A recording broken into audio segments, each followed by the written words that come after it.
ہم اور آپ سب جانتے ہیں، میرے اور آپ کے بچے جو ہے وہ یہیں تعلیم حاصل کر رہے ہیں، تو یقیناً ہمارا تو یہ تجربہ ہے کہ ان کی جو فیسز وغیرہ ہیں وہ کتنی بھاری ہیں، لیکن جب ہم ان کے ٹیچر حضرات سے پوچھتے ہیں جی بھی آپ کی سیلری کیا ہے، تو ہمیں سن کر شرم سے سر جھک جاتا ہے ہمارا. اللہ صحیح، ٹھیک ہے نا؟ تو یہ بہت بڑا المیہ ہے، ایسا نہیں ہونا چاہیے. ہم کسی کی مجبوری سے فائدہ نہ اٹھائیں. تو سیلوی صاحب، جو ارباب اختیار ہیں جی، یا جو ان اداروں کے سربراہان ہیں جن کے ہاتھ میں اختیارات ہیں، جی، کیا نصیحت کریں گے ان کو؟ دیکھیں میں تو یہی کہوں گا کہ دیکھیں کل نفس ذائقۃ الموت، ہر نفس نے موت کا ذائقہ چکھنا ہے. یہ فیکٹریاں، یہ کارخانے، یہ دکانیں، یہ بنگلے، یہ ادارے، یہ سب کچھ یہیں رہ جائے گا. جب ہم دنیا سے جائیں گے، آپ سکندر اعظم کی ہسٹری پڑھیں، وہ سکندر اعظم جس نے ملک در ملک فتح کیے، ایسا ہی. اور جب وہ دنیا سے جانے لگا تو اس نے اپنے اہل خانہ کو وصیت کی کہ جب میرا انتقال ہو جائے مجھے غسل دے کر کفن پہنا کر جب مجھے قبرستان کے لیے لے جایا جائے تو میرے دونوں ہاتھ کفن سے باہر نکال دیے جائیں. تو اہل خانہ نے کہا کہ ایسا کیوں، آپ یہ وصیت کیوں کر رہے ہیں؟ آپ نے کہا اس لیے تاکہ دنیا کو پتہ چل جائے وہ سکندر اعظم جو کہ اتنی بڑی سلطنت کا مالک تھا، جس نے ملک در ملک فتح کیے، آج وہ دنیا سے جا رہا ہے تو دونوں ہاتھ خالی لے کے جا رہا ہے. اللہ، ٹھیک ہے؟ تو یہ سب کچھ یہیں رہ جائے گا. ہر نفس نے موت کا ذائقہ چکھنا ہے. ہمیں اللہ کا ڈر، اللہ کا خوف ہونا چاہیے. جب خوف خدا ہمارے اندر ہوگا تو انشاءاللہ انسانیت کا درد بھی ہمیں ہوگا، ہر ایک کے حقوق کا ہمیں خیال بھی ہوگا. بہت خوبصورت بات کی آپ نے سیالوی صاحب. اب سیالوی صاحب نے تو سر موت کا بتا دیا، مطلب انہوں نے اینڈ کر دیا، آخری بات کہہ دی ان لوگوں کو کہ وہ کسی حق تلفی نہ کریں. اور اسپیشلی جس طرح ہم نے آج جو موضوع ہے ہمارا استاد کی، اگر اس کی آپ پذیرائی کریں گے، اس کو جو رسپیکٹ ہے جس کا وہ متحمل ہے، تو اچھا ہوگا، آپ کی تربیت ہوگی، آپ کی نسلوں کی. آپ کیا کہیں گے منتظری؟ اعوذ باللہ من الشیطان الرجیم، بسم اللہ الرحمن الرحیم. الحمدللہ رب العالمین والصلاة والسلام علی محمد وآلہ الطیبین الطاہرین. اما بعد، قال اللہ الحکیم فی کلام المجید وفرقان الحمید وهو اصدق القائلین وقولہ الحق. بسم اللہ الرحمن الرحیم. هو الذی بعث فی الامین رسولا منہم یتلو علیہم آیاتہ ویزکیہم ویعلمہم الکتاب والحکمہ وان کانوا من قبل لفی ضلال مبین. ساجد بھائی اور قبلہ سیالوی صاحب اور دیگر ہمارے سامعین اور ہماری پوری ٹیم کو السلام علیکم. میں نے آپ کے سامنے سورہ جمعہ، جو ہر جمعے میں ہم جو ہے کسی بھی پیش نماز کے پیچھے جمعہ پڑھتے ہیں، تو ہم یہ سورہ جمعہ کو تکرار کرتے ہیں. پروردگار عالم نے اپنے نبی کو مبعوث فرمائے ایک ایسے معاشرے میں جو معاشرہ جہالت زدہ ہے، چھوٹی چھوٹی باتوں پہ 40 سالہ جنگ کرتا ہے، اور ان کو خون بہانا یعنی کوئی تہذیب نہیں ہے. اتنی بد تہذیب قوم ہے کہ اگر لباس نجس ہو جائے تو لباس کو کاٹ دیا کرتے تھے. عرب کی یعنی جہالت کے بارے میں یہاں تک ملتا ہے. تو سرکار نے ان کو جو ہے اسی لیے فرمایا کہ انما بعثت لاتمم لمکارم الاخلاق. میں یعنی معلم اخلاق جو ہے ہم مسلمانوں کا کون ہے؟ پیغمبر اکرم صلی اللہ علیہ وسلم ہے. بے شک. تو لہٰذا جتنا احترام آپ نبی کا کر رہے ہیں اتنا احترام آپ اللہ کا کر رہے ہیں، اتنا احترام آپ اسلام کا کر رہے ہیں. تو ہمیں تربیت جس ہستی نے دی ہے وہ تربیت کس نے دی؟ پیغمبر نے. سبحان اللہ. تو آپ فرما رہے ہیں خذوا الحکمۃ ولو بالکافر. حکمت کی بات کسی کافر سے بھی مل لیے تو لے لو. عرض کرنے کا مقصد یہ ہے کہ سرکار نے جو اصول مرتب فرمائے تعلیم کے حوالے سے کہ ماں کی گود سے قبر تک علم حاصل کرو. صحیح. دیکھیے جہاں تک استاد کے رسپیکٹ کا مسئلہ ہے، استاد جو ہے جیسے کسی جو ہے مثلا ایک مثال تجزیہ نگار نے کہا کہ ایک بندے کے ہاتھ میں اگر پستول ہے، جتنی گولیاں ہیں تو وہ اتنی ہی چلا سکتا نا. لیکن استاد ایک ایسا جو ہے یعنی ماہر ہے، وہ اس جیسے نہ جانے کتنے ہتھیار بنا سکتا ہے کسی بھی میدان میں. ظاہر سی بات ہے ایک استاد ہے جب وہ اپنے اسٹوڈنٹ کی تربیت کرتا ہے تو گویا وہ اپنا خون جگر پلا رہا ہے، ان کو خون جگر پلا کے نسلوں کو جو ہے وہ آباد کر رہا ہے. یعنی مقصد کہنے کا کہ آپ اس کو عزت دے رہے ہو، گویا آپ ریٹرن بول ہے یہ. وہ تعلیم بھی دے رہا ہے، تربیت بھی. میں وہی عرض کر رہا ہوں نا، جو تربیت باپ نہیں کر سکتا وہ استاد کرتا. تو اگر میں استاد کو عزت دے رہا ہوں تو ریٹرن بول ہے نا، آج میں عزت دے رہا ہوں کل کو مجھے بھی وہ عزت ملنی ہے. تو کہنے کا مقصد ہے کہ اس معاشرے کے اندر جو ہے، جو کہ ہم جس دین سے تعلق رکھتے ہیں وہ اسلام ہے، جس کی پہلی وحی جو ہے پیغمبر پہ نازل وہ اقرا ہے. ایسا ہی ہے. ٹھیک ہے، لیکن مسئلہ یہ ہے کہ یہاں پر بڑا افسوس ہے کہ جی مثلا ایک مثال دے رہا ہوں کہ آپ اپنے بچے کو اسکول میں ڈال رہے ہو، اسکول میں آپ کی کوشش ہے کہ جی میں ہائی سٹینڈرڈ اسکول میں اپنے بچے کو ایڈمیشن کراؤں. صحیح. یہی بچہ کوئی دینی تعلیم پڑھنے کے لیے آئے اور اس استاد کو آپ کیا دے رہے ہو؟ اس استاد کا آپ کی نظر میں کیا مقام ہے؟ کیا مثلا آپ کا سٹیٹس ہے یا کیا آپ کے ذہن میں ہے اس کے بارے میں؟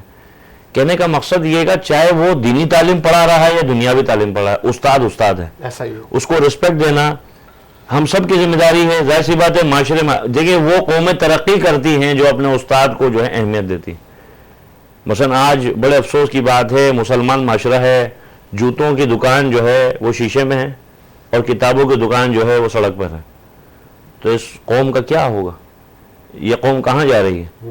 آج مسئلہ یہ ہے دیکھیے وہ مسلمان جو ہے جو بڑی بڑی چیزوں پہ جن کی جو نا دسترس تھی، مثلا امام جعفر صادق علیہ السلام اپنے جد کا وہ منہدم مدرسہ جو مدینے میں منہدم ہو چکا تھا، جس کی تختی پہ ایک جملہ لکھا ہوا، یتیم وہ نہیں جس کا باپ مر جائے، ما لیس بالیتیم.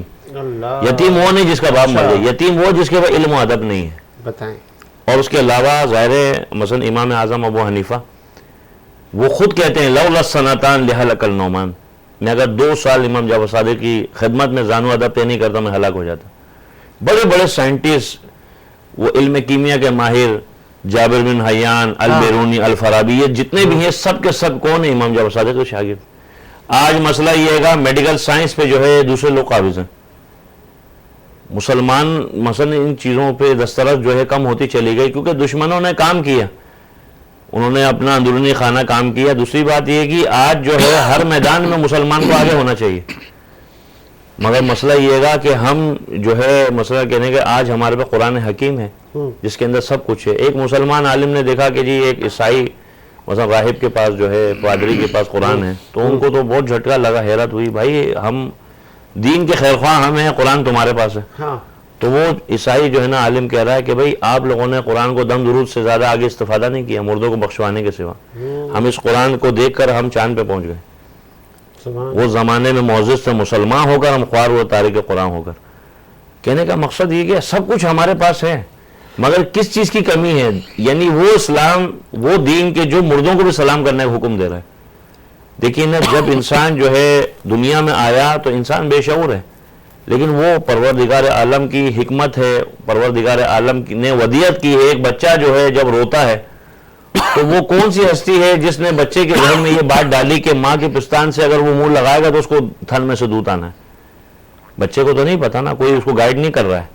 لیکن میں عرض کر رہا ہوں کہ ایک استاد جو ہے یعنی گویا سمجھ لیں کہ ان جو ہے چہکتے نونہالوں کو کل کو مستقبل کا معمار بنا رہے ہیں. بالکل ایسا ہی. تو لہذا جس طریقے سے جو ہے نا ایک چراغ سے ہزار لاکھوں چراغ جلائے جا سکتے ہیں تو استاد وہی کر رہا ہے. لیکن ہمارے سوسائٹی میں استاد کے کیا مقام ہے؟ ہم استاد کو وہ رسپیکٹ نہیں دیتے، استاد کو وہ عزت نہیں دیتے، جس کی وجہ سے معاشرے میں مسائل ہیں.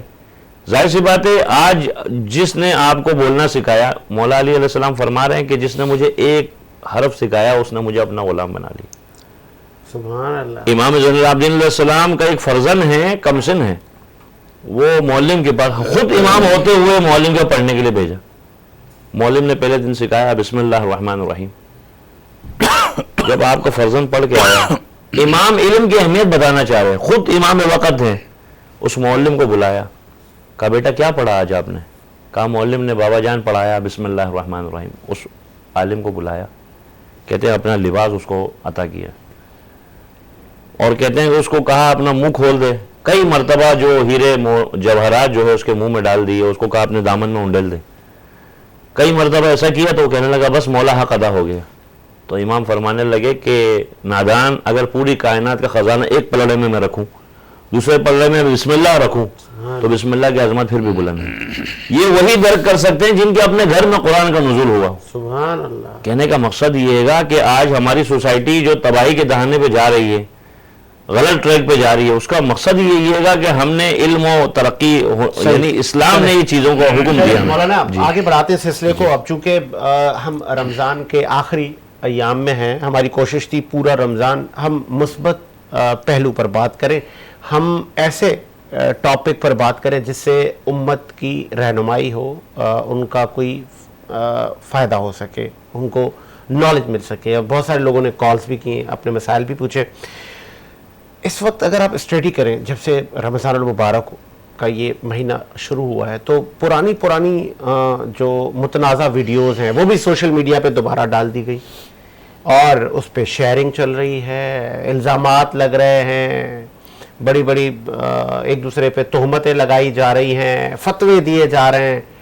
تو ہم مسلمانوں کو کس سمت لے کر جا رہے ہیں؟ ایک ہی نبی، خاتم النبی حضرت محمد مصطفیٰ، دین بھی ایک، قرآن بھی ایک، ہم لوگ کہاں جا رہے ہیں؟ آج میں چاہوں گا کہ اس پہ بھی میں جو علماء میرے اسٹوڈیو میں بیٹھے ہیں کہ وہ اس پہ کیا کہیں گے کہ ہم کہیں 1.5 انچ کی مسجد تو نہیں بنا رہے. سیالوی صاحب غالباً آپ سمجھ گئے ہوں گے کہ میں اب کس سمت لے کر جا رہا ہوں پروگرام کو. کوئی کہہ رہا ہے انجینئر محمد علی مرزا فتنہ ہے، اس کو واجب القتل ہے، یہ مار دو اس کو. کوئی کہہ رہا ہے وہ فلانا ایسا ہے، کوئی کہہ رہا ہے وہ ایسا ہے.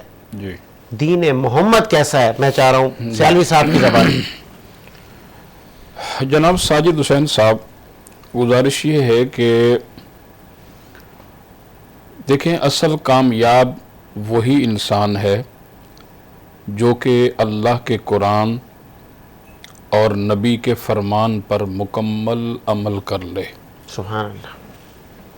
جس نے کتاب و سنت کا دامن مضبوطی سے تھام لیا وہ شخص کبھی بھی گمراہ نہیں ہو سکتا، کیونکہ ہم نے حضور سرور کائنات علیہ الصلوۃ والسلام کی تعلیمات پر عمل کرنا چھوڑ دیا ہے. اگر ایک مثال ہے، حضور کی تعلیمات کو کوئی اہمیت نہیں دیتا، وہ اس بات کا دعویٰ کرتا ہے کہ نہیں، میں نے تو جو ہے وہ قرآن کا دامن مضبوطی سے تھاما ہے اور بس میں اسی قرآن پر عمل کرتا ہوں. تو پھر دیکھیں قرآن کا یہ بھی تو حکم ہے نا، یُضِلُّ بِهِ کثیرا وَیَہْدِی بِهِ کثیرا، کہ بعض لوگ اسی قرآن کو پڑھ کر ہدایت پا جائیں گے اور بعض لوگ اسی قرآن کو پڑھ کر گمراہ ہو جائیں گے. اللہ، اب دیکھیں یہ قرآن کا فیصلہ ہے. تو اس لیے ہمیں چاہیے کہ ہم مطلقاً دیکھیں، قرآن کے اندر بہت ساری چیزیں ایسی ہیں. میں ایک مثال دیتا ہوں آپ کو کہ قرآن کے اندر حکم ہے اقیموا الصلاۃ وآتوا الزکاۃ وارکعوا مع الراکعین.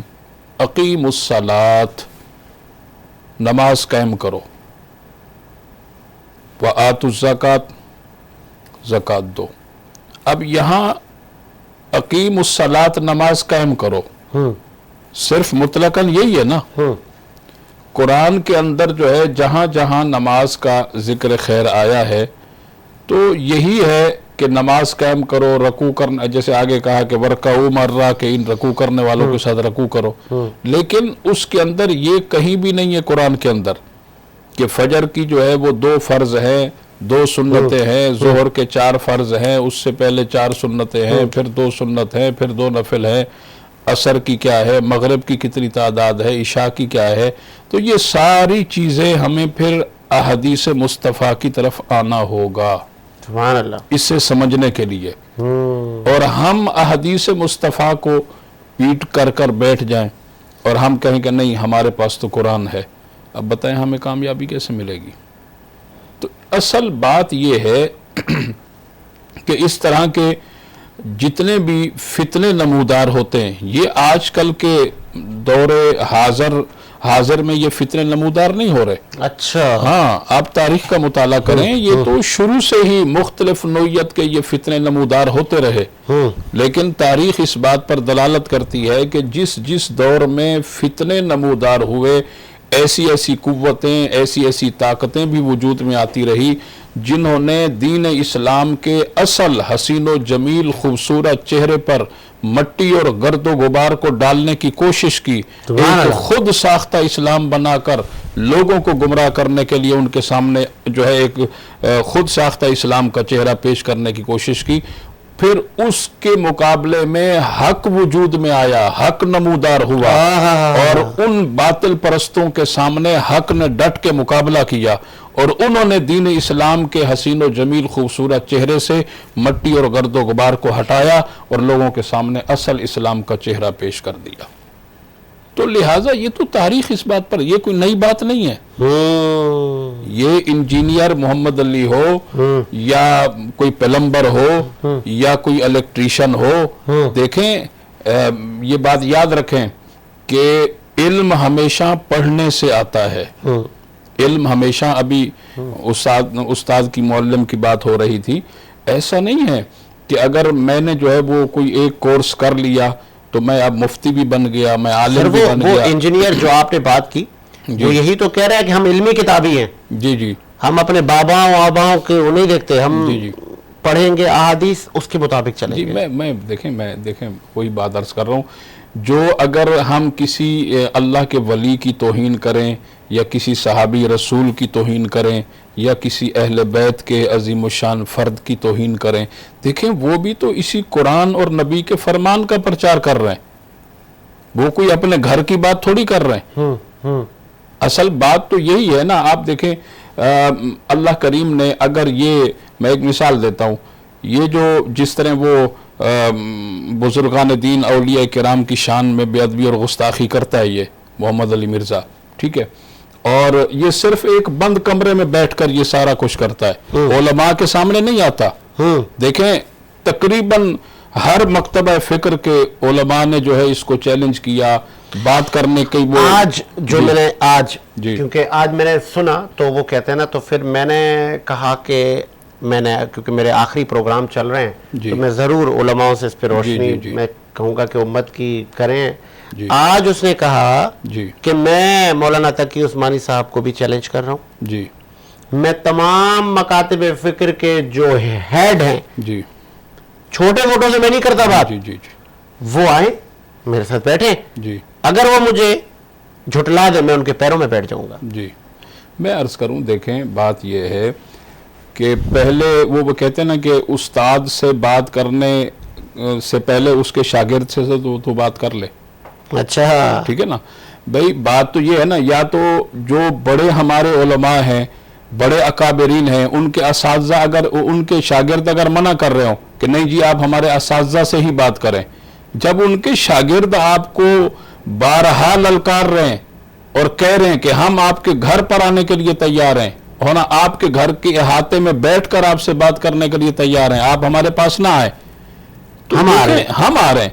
اور باقاعدہ کچھ علماء گئے بھی ہیں، وہ اپنی دم دبا کے بھاگ گیا، فون بند کر دیتا ہے کوئی، اس کا مطلب کہنے کا یہ گمراہ انسان ہے اور اس کی کوئی حیثیت نہیں ہے، ٹھیک ہے، اور نہ ہی جو ہے اس طرح کے گمراہ لوگوں کو ہمیں اہمیت دینی چاہیے، یہ اپنا وقت ضائع کرنے والی بات ہے، ٹھیک ہے نا۔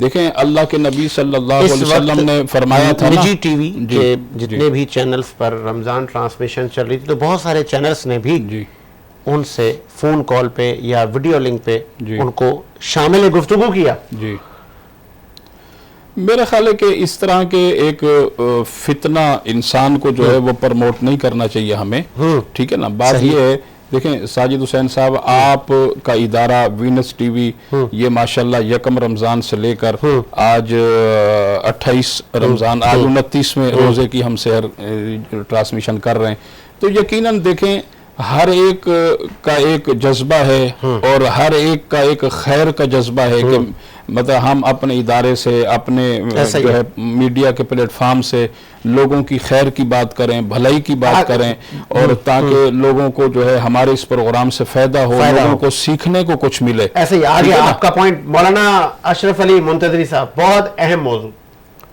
بسم اللہ الرحمن الرحیم۔ سوال وہی آپ سے، آپ اس پہ کیا رہنمائی کریں گے؟ دیکھیے پہلی بات تو یہ ہے کہ پیغمبر اکرم صلی اللہ علیہ وسلم ارشاد فرماتے ہیں، انی تارکم فیکم الثقلین کتاب اللہ ترتیب اہل بیت، میں تمہارے درمیان دو گران قدر چیزیں چھوڑے جا رہا ہوں، ایک اللہ کی کتاب ہے، دوسری میری آل اہل بیت، دونوں سے متمسک رہو گے تو کبھی گمراہ نہیں ہوگے۔ بات یہ ہے کہ کوئی بھی اگر دیکھیں مثلا ایک مثال ہے کہ ہر کسی کا اپنا نظریہ ہے، ہر کسی کو اختیار ہے اپنے عقیدے کا پرچار کرنے کا، صحیح، ایک بات۔ دوسری بات یہ کہ گفتگو اس ماحول میں ہو کہ جیسے ایک مثال ہے، میں کوئی دعویٰ کرتا ہوں تو اس کی میرے پاس دلیل ہو، ایک۔ دوسری بات ہے کہ اگر آپ کو اگر اس سے کوئی اختلاف ہے تو اس کی آپ کے پاس کوئی دلیل ہو۔ اس برے صغیر میں تو ایسے لوگوں نے بھی نبوت کے بھی دعوے کر دیے، سرکار وہ تو کر دیے نا، میں نے کہا ہر بندے کو اختیار ہے، کوئی بھی مثلا ایک مثال ہے، ایک بندہ اللہ کو نہیں مانتا، وہ اس کا اپنا ذاتی فعل ہے۔ مثلا حضرت ابراہیم علیہ السلام جو ہے ان کی عادت تھی، یہ مطلب یفسر بعض و بعض، یعنی ایک بات سمجھانے کے لیے ہم دوسری بات کرتے ہیں۔ حضرت ابراہیم علیہ السلام کی عادت تھی جب بھی وہ کھانا کھاتے تھے، دسترخوان پہ کوئی ہوتا تو کھاتے تھے ورنہ نہیں کھاتے تھے۔ پہلے پہر کوئی نہیں آیا، دوسرے پہر کوئی نہیں آیا، تیسرے پہر ایک آدمی آیا، دسترخوان بچھایا، اس نے کہا بسم اللہ بیٹھیں کھائیں۔ اس نے کہا یہ بسم اللہ کیا ہے؟ کہا اللہ کے نام سے، میں اللہ کو مانتا ہی نہیں۔ کہا اللہ کو نہیں مانتا تو ایسے بندے کے لیے میرے دسترخوان پہ جگہ نہیں ہے۔ اچھا وہ بھی بندہ اپنے بات کا بڑا پکا تھا، وہ بھی اٹھ گیا بھوکا۔ اللہ نے رات کو وہی بھیجی، ابراہیم تو نے کیا کیا؟ میرے بندے کو بھوکا اٹھا دیا۔ کہا پروردگار تجھے نہیں مانتا؟ کہا 27 سال سے نہیں مان رہا تھا، میں نے اس کا روزی بند نہیں کی، تو کون ہوتا ہے اس کا رزق بند کرنے والا؟ دیکھیے ایک بات ہے کہ ہر بندے کو اس کے اپنے عقیدے کے، اپنے نظریات کے پرچار کا حق ہے، لیکن یہاں پہ معاملہ یہ ہے گا، دیکھیے ایک چیز ہے، وہ ایک اس ماحول میں بات ہو کہ کسی کو دل کو ٹھیس نہیں پہنچے۔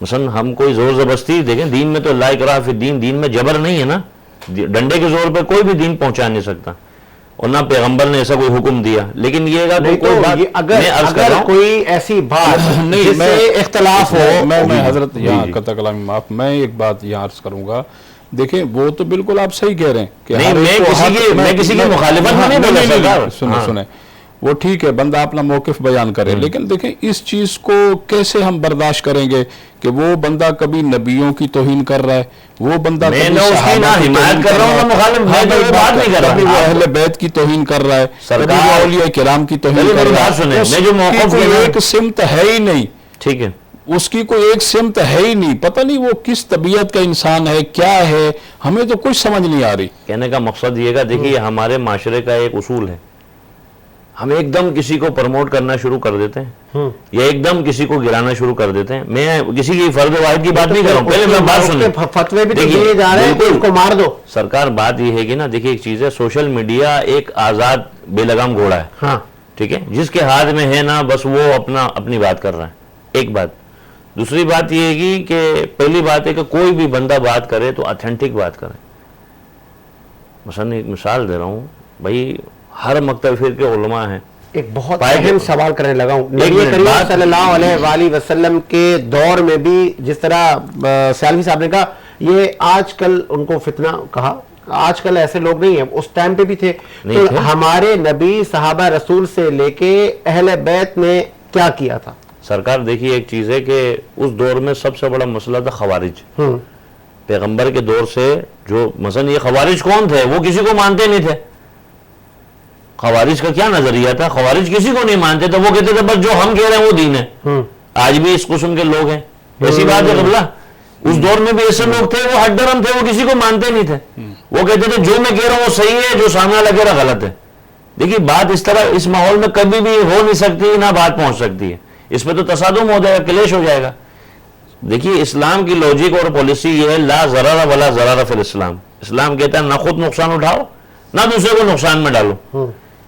مسئلہ کہنے کا یہ گا، آپ کو اپنے عقیدے کا پرچار کرنے کا حق حاصل ہے، لیکن بات یہ ہے کہ بات اتھینٹک ہو۔ دوسری بات یہ ہے کہ دیکھیے سوشل میڈیا پہ اس قسم کے بہت لوگ، ابھی تو نعوذ باللہ من ذالک نقل کفر نباشد، فیصل آباد میں یا پاکستان میں مثلا ایک خاتون ایک نمودار ہو گئی، خاتون نبوت کا دعویٰ کیا اس نے۔ اللہ اکبر۔ کہنے کا مقصد ہے کہ کوئی نہ کوئی تو اس کی پسے پوچھتے ہیں نا، کون لوگ ہیں جو اس کو سپورٹ کر رہے ہیں۔ اچانک سے وہ خاتون نمودار ہوتی ہے، وہ کہتی ہے جی نعوذ باللہ من ذالک، میں بھائی وہ پیغمبر نعوذ باللہ من ذالک میرے بھائی ہیں اور میرا بیٹا جو ہے وہ امام مہدی ہے۔ تو اس قسم کے جھوٹے لوگ جو ہے ہر دور میں پیدا ہوتے رہے اور ہو رہے ہیں۔ اچھا لیکن دیکھیے وہ تو مجرم ہے، لیکن ان کو سپورٹ کرنے والے اس سے بڑے مجرم ہیں، خائن ہیں. ایسا ہی ہے. مسئلہ کہنے کا یہ گا کہ بعض لوگ جو ہے اپنی چینل کی ریٹنگ بڑھانے کے لیے بھی ان کو پروموٹ کرتے ہیں، ان کا مقصد. ہاں، مسئلہ کہنے کا یہ ہے، دیکھیں ایک چیز ہے، ایک بندہ، پہلی بات تو یہ ہے کہ میں نے عرض کیا تمام مکاتب فکر اپنے اپنے نظریات ہیں، اپنے اپنے عقائد ہیں، لیکن پھر بھی ایک احترام کا رشتہ ہے. مسئلہ کہنے کا یہ کہ میرا سیالوی صاحب سے بہت سی چیزوں پہ اختلاف ہے. ایک مثال دے رہا ہوں، اس کا مطلب تھوڑی ہے کہ میں بالکل ان سے قطع تعلق ہو کے بیٹھی ہوں، یہ تو کوئی طریقہ نہیں ہے. مثلا یہ کہ میری کسی چیز پہ اگر اختلاف ہے یا میرا کوئی نظریہ ہے تو لہٰذا میرے پاس اس کی ٹھوس دلیل بھی ہے، یا میرے پاس کوئی مستند روایت ہے، یا میرے پاس کوئی مستند دلیل ہے، تو یہ بھی اپنا کوئی موقف رکھتے ہیں. اگر سیالوی صاحب آپ ہمارے مقتضات کو وہ عزت نہیں دیتے، کہنے کا وہ ان کے لیے الفاظ استعمال نہیں کرتے جو ان کے لیے بنے ہیں لائک ریسپیکٹیبل، تو آپ کیا کریں گے؟ میرا مقصد کہنے کا یہ گا، دیکھیے اہل سنت اہل تشیع میں جو مشترکات ہیں اس مشترکات پہ ہم ایک ہیں، ٹھیک ہے، لیکن فروع ہمارے جو ہے نا نظریات ہیں جس کی بنا پر ہمارا تھوڑا سا اختلاف ہے. وہ فروع اختلافات بھی ایسے ہیں کہ اگر ان کو بیٹھ کے ہم حل کر دیں گے وہ حل ہو سکتے ہیں.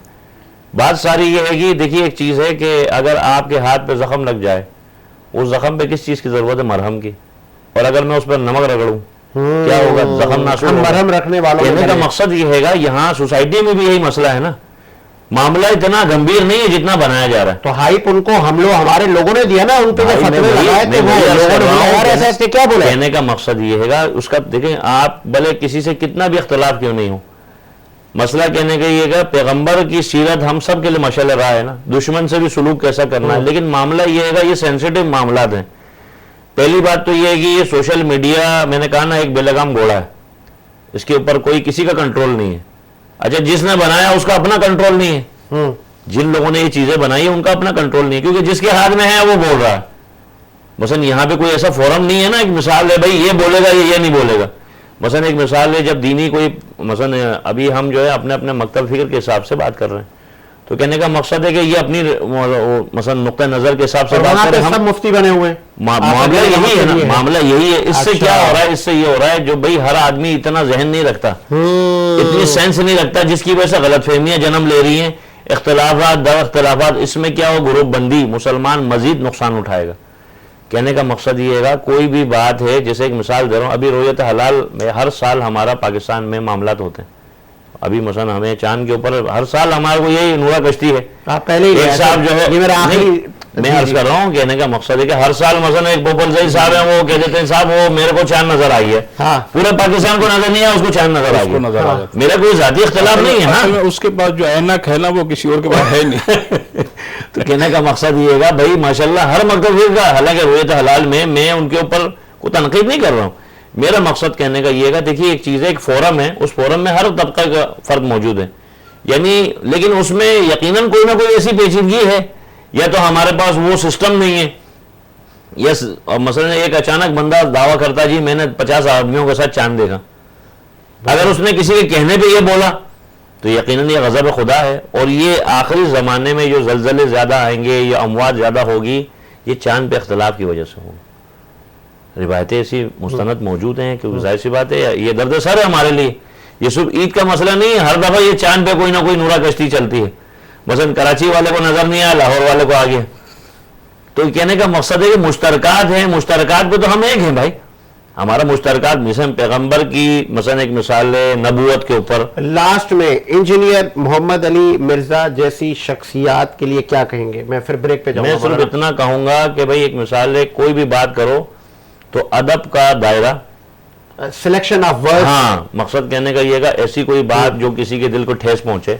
پہلی بات ہے کہ اگر آپ اپنے آپ کو ایک مذہبی شخصیت کہتے ہو، اپنے آپ کو، بہرحال ہر کسی کے اپنے فالوور ہیں، لیکن کہنے کا مقصد ہے کہ کسی بھی فرد کو، چاہے وہ کسی بھی مکتب فکر کا ہے، اس بات کو مد نظر رکھنا چاہیے. جب آپ کے فالوور ہیں، جب آپ کو سننے والے ہیں، تو آپ کو اپنے الفاظ کے چناؤ میں بہت احتیاط کرنے کی ضرورت ہے. دوسری بات یہ ہے کسی کی نظریات کو ڈائریکٹلی یا انڈائریکٹلی توہین کا حق نہیں ہے. آپ مثلا ایک مثال ہے، کوئی نظریہ رکھتے ہو، اختلاف ہے، اس کے لیے آپ کے پاس دلیل ہونی چاہیے. اور آپ وہ کہتے ہیں نا بات کرو تو پھر سہنے، مثلا اس کا حوصلہ بھی اتنا رکھو وہ سامنے والے کی آپ جو ہے جملوں کو جواب دے سکے. مسئلہ یہ ہوتا ہے یہاں پہ، مثلا میں نے کہا نا کہ ایک مثال ہے، ان کا اپنا ایک چینل ہے جس کے تھرو وہ جو ہے نا اپنا کرتے ہیں سلسلہ. کہنے کا مقصد ہے میرا بھی ایک چینل ہے صاحب, میں بھی اس کے اوپر جو ہے نا گفتگو کر رہا ہوں. اب بات یہ کہ میری بات سے اگر کسی کو اختلاف ہے تو اس کے لیے طریقہ یہی ہے کہ نا بھائی یا تو وہ میرے پاس آئے یا میں اس کے پاس جاؤں, یا وہ کسی ذرائع سے میرے سے رابطہ کرے. مثلا آپ کے ذریعے رابطہ کرے, صاحب میرے کو منتظری صاحب کی فلاں بات سمجھ میں نہیں آئی, یا اس چیز سے اختلاف ہے. کالر ہمارے مختلف کالر جو ہے ہمیں فون کرتے ہیں اس ٹاپک کو کمپلیٹ کریں کیونکہ وہ بات مکمل نہیں ہو سکی تھی. تو کہنے کا مقصد ہے کہ آزادی رائے کا حق حاصل ہے ہر کسی کو, لیکن کسی کے نظریات یا کسی کے مقدسات کے بارے میں بولنے سے پہلے اتنا سوچو کہ سامنے والے کو ٹھوس پہنچے گی, وہ خاموش نہیں رہے گا. ابھی سہلوی صاحب نے جس طرح بات کی, ظاہر سی بات ہے کسی کو بھی حق نہیں ہے کسی بھی بزرگ کی توہین کرنے کا, ٹھیک ہے نا. ہمارے بزرگ مراجع بھی یہی کہتے ہیں کہ بھائی اہل سنت کے مقدسات کی توہین حرام ہے, لیکن اس کا مطلب یہ ہرگز نہیں ہے کہ میں اپنا عقیدہ چھوڑوں. صحیح, میں اپنا عقیدے پہ قائم رہوں, لیکن میں ایسی کوئی بات بھی کروں جسے سہلوی صاحب کو برا لگے یا کسی میرے اہل سنت بھائی کو برا لگے. ٹھیک ہے, احترام بھائی ظاہر سی بات ہے, مثلا کوئی کسی کو فالو کر رہا ہے, کوئی کسی کو فالو کر رہا ہے, ہر آدمی کو اپنے نظریات کا پرچار کا حق ہے, لیکن کسی کی دل شکنی, کیونکہ دین بھی ہمیں حق نہیں دیتا, نہ ہمارے امام نے ایسا کہا ہے نہ ہمارے مراجع نے کہا ہے. کہنے کا مقصد ہے معاشرے میں ایک اچھا پیغام جائے. جب ہم ایک فورم پہ بیٹھے ہیں, اس فورم پہ یہاں سے محبت اور امن کی بات ہو, کیونکہ سوسائٹی ان چیزوں کے یعنی متقاضی نہیں ہے, بہت ضرورت بھی نہیں ہے اس چیز. بہت خوبصورت بات کی مولانا اشرف علی منتظری نے. اور مجھے پروڈیوسر صاحب بریک کا کہہ رہے ہیں, ہم بریک پہ جا رہے ہیں, اور اسکرین پر جو نمبر آپ کو دکھایا جا رہا ہے PTCL کا نمبر ہے, کراچی ہیڈ آفس کا نمبر ہے, آپ اس پہ کال کریں اور ہمارے علماء آپ کی رہنمائی کریں گے. ایک بریک لیتے ہیں, بریک کے بعد حاضر ہوتے ہیں.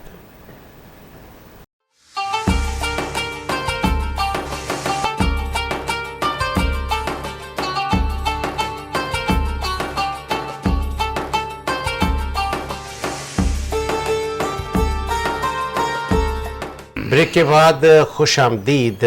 آگے بڑھاتے ہیں سلسلے کو, اور سلسلے کو آگے بڑھانے سے پہلے آپ اسکرین پر جو نمبر موجود ہے آپ اس پہ کال کریں اور ہمارے علماء اکرام سے آپ کسی بھی حوالے سے سوالات کر سکتے ہیں. چونکہ ہم آخری عشرے سے گزر رہے ہیں, مغفرت کا یہ عشرہ ہے اور تاک ہیں, تو غالباً کہ آج تاک رات ہے, تو ان تمام چیزوں پہ ہم بات کرتے ہیں کہ مغفرت کیسے کروانی ہے, رب کو کیسے ہم نے بتانا ہے اپنی عبادتوں سے آنسو بہا کے کہ جو ہم سے گناہ ہوئے وہ ہمیں معافی کیسے ملے گی. ان تمام چیزیں بات کریں گے. سہلوی صاحب, عشرہ مغفرت, بسم اللہ. آج الحمدللہ ہم 29ویں روزے کی سحری ٹرانسمیشن کر رہے ہیں, اور یہ 29ویں شب ہے الحمدللہ. یہ جو لمحات گزر رہے ہیں تو یہ 5ویں تاک رات کے لمحات گزر رہے ہیں, اور ممکنہ طور پر یہی شب قدر ہو. اللہ سبحان اللہ. تو ہمیں جو ہے ماہ رمضان المبارک تو سارے کے سارا ہی اللہ کی رحمت ہے, برکت ہے, انعام ہے سر, انعام ہے اس باری تعالیٰ کا. لیکن یہ جو ہمارے پاس بالکل تھوڑا ایک وقت بچا ہے, تو کیوں نہ ہو کہ ہم بھرپور جو ہے وہ اتنی نیکیاں کریں, نیکیوں کی کثرت ہو کہ ہم اپنی بخشش کروا لیں. سبحان اللہ. جب ہم اپنے اکابرین, راسخین, کاملین اور ان مقدس ہستیوں کی سوانح عمری کا مشاہدہ کرتے ہیں تو انہوں نے اپنی زندگیوں کو بڑا حسین بنایا تھا. کیونکہ دیکھیں شب قدر اللہ کے نبی نے ارشاد فرمایا کہ یہ 1000 مہینوں کی عبادت سے افضل ہے. یہ نہیں کہا کہ 1000 مہینوں کی عبادت کے برابر ہے, افضل ہے, افضل ہے. اور اب ماہ رمضان المبارک کے اندر ساجد بھائی آپ بھی قرآن پڑھتے ہیں, میں بھی قرآن پڑھتا ہوں, ہمارے حاضرین و ناظرین, اور قرآن کی تلاوت کی کثرت ہوتی ہے. شب قدر ایک تو نزول قرآن کی رات ہے, اور شب قدر بخشش اور مغفرت کی رات ہے, سبحان اللہ, اور بڑی عظیم و شان رات ہے.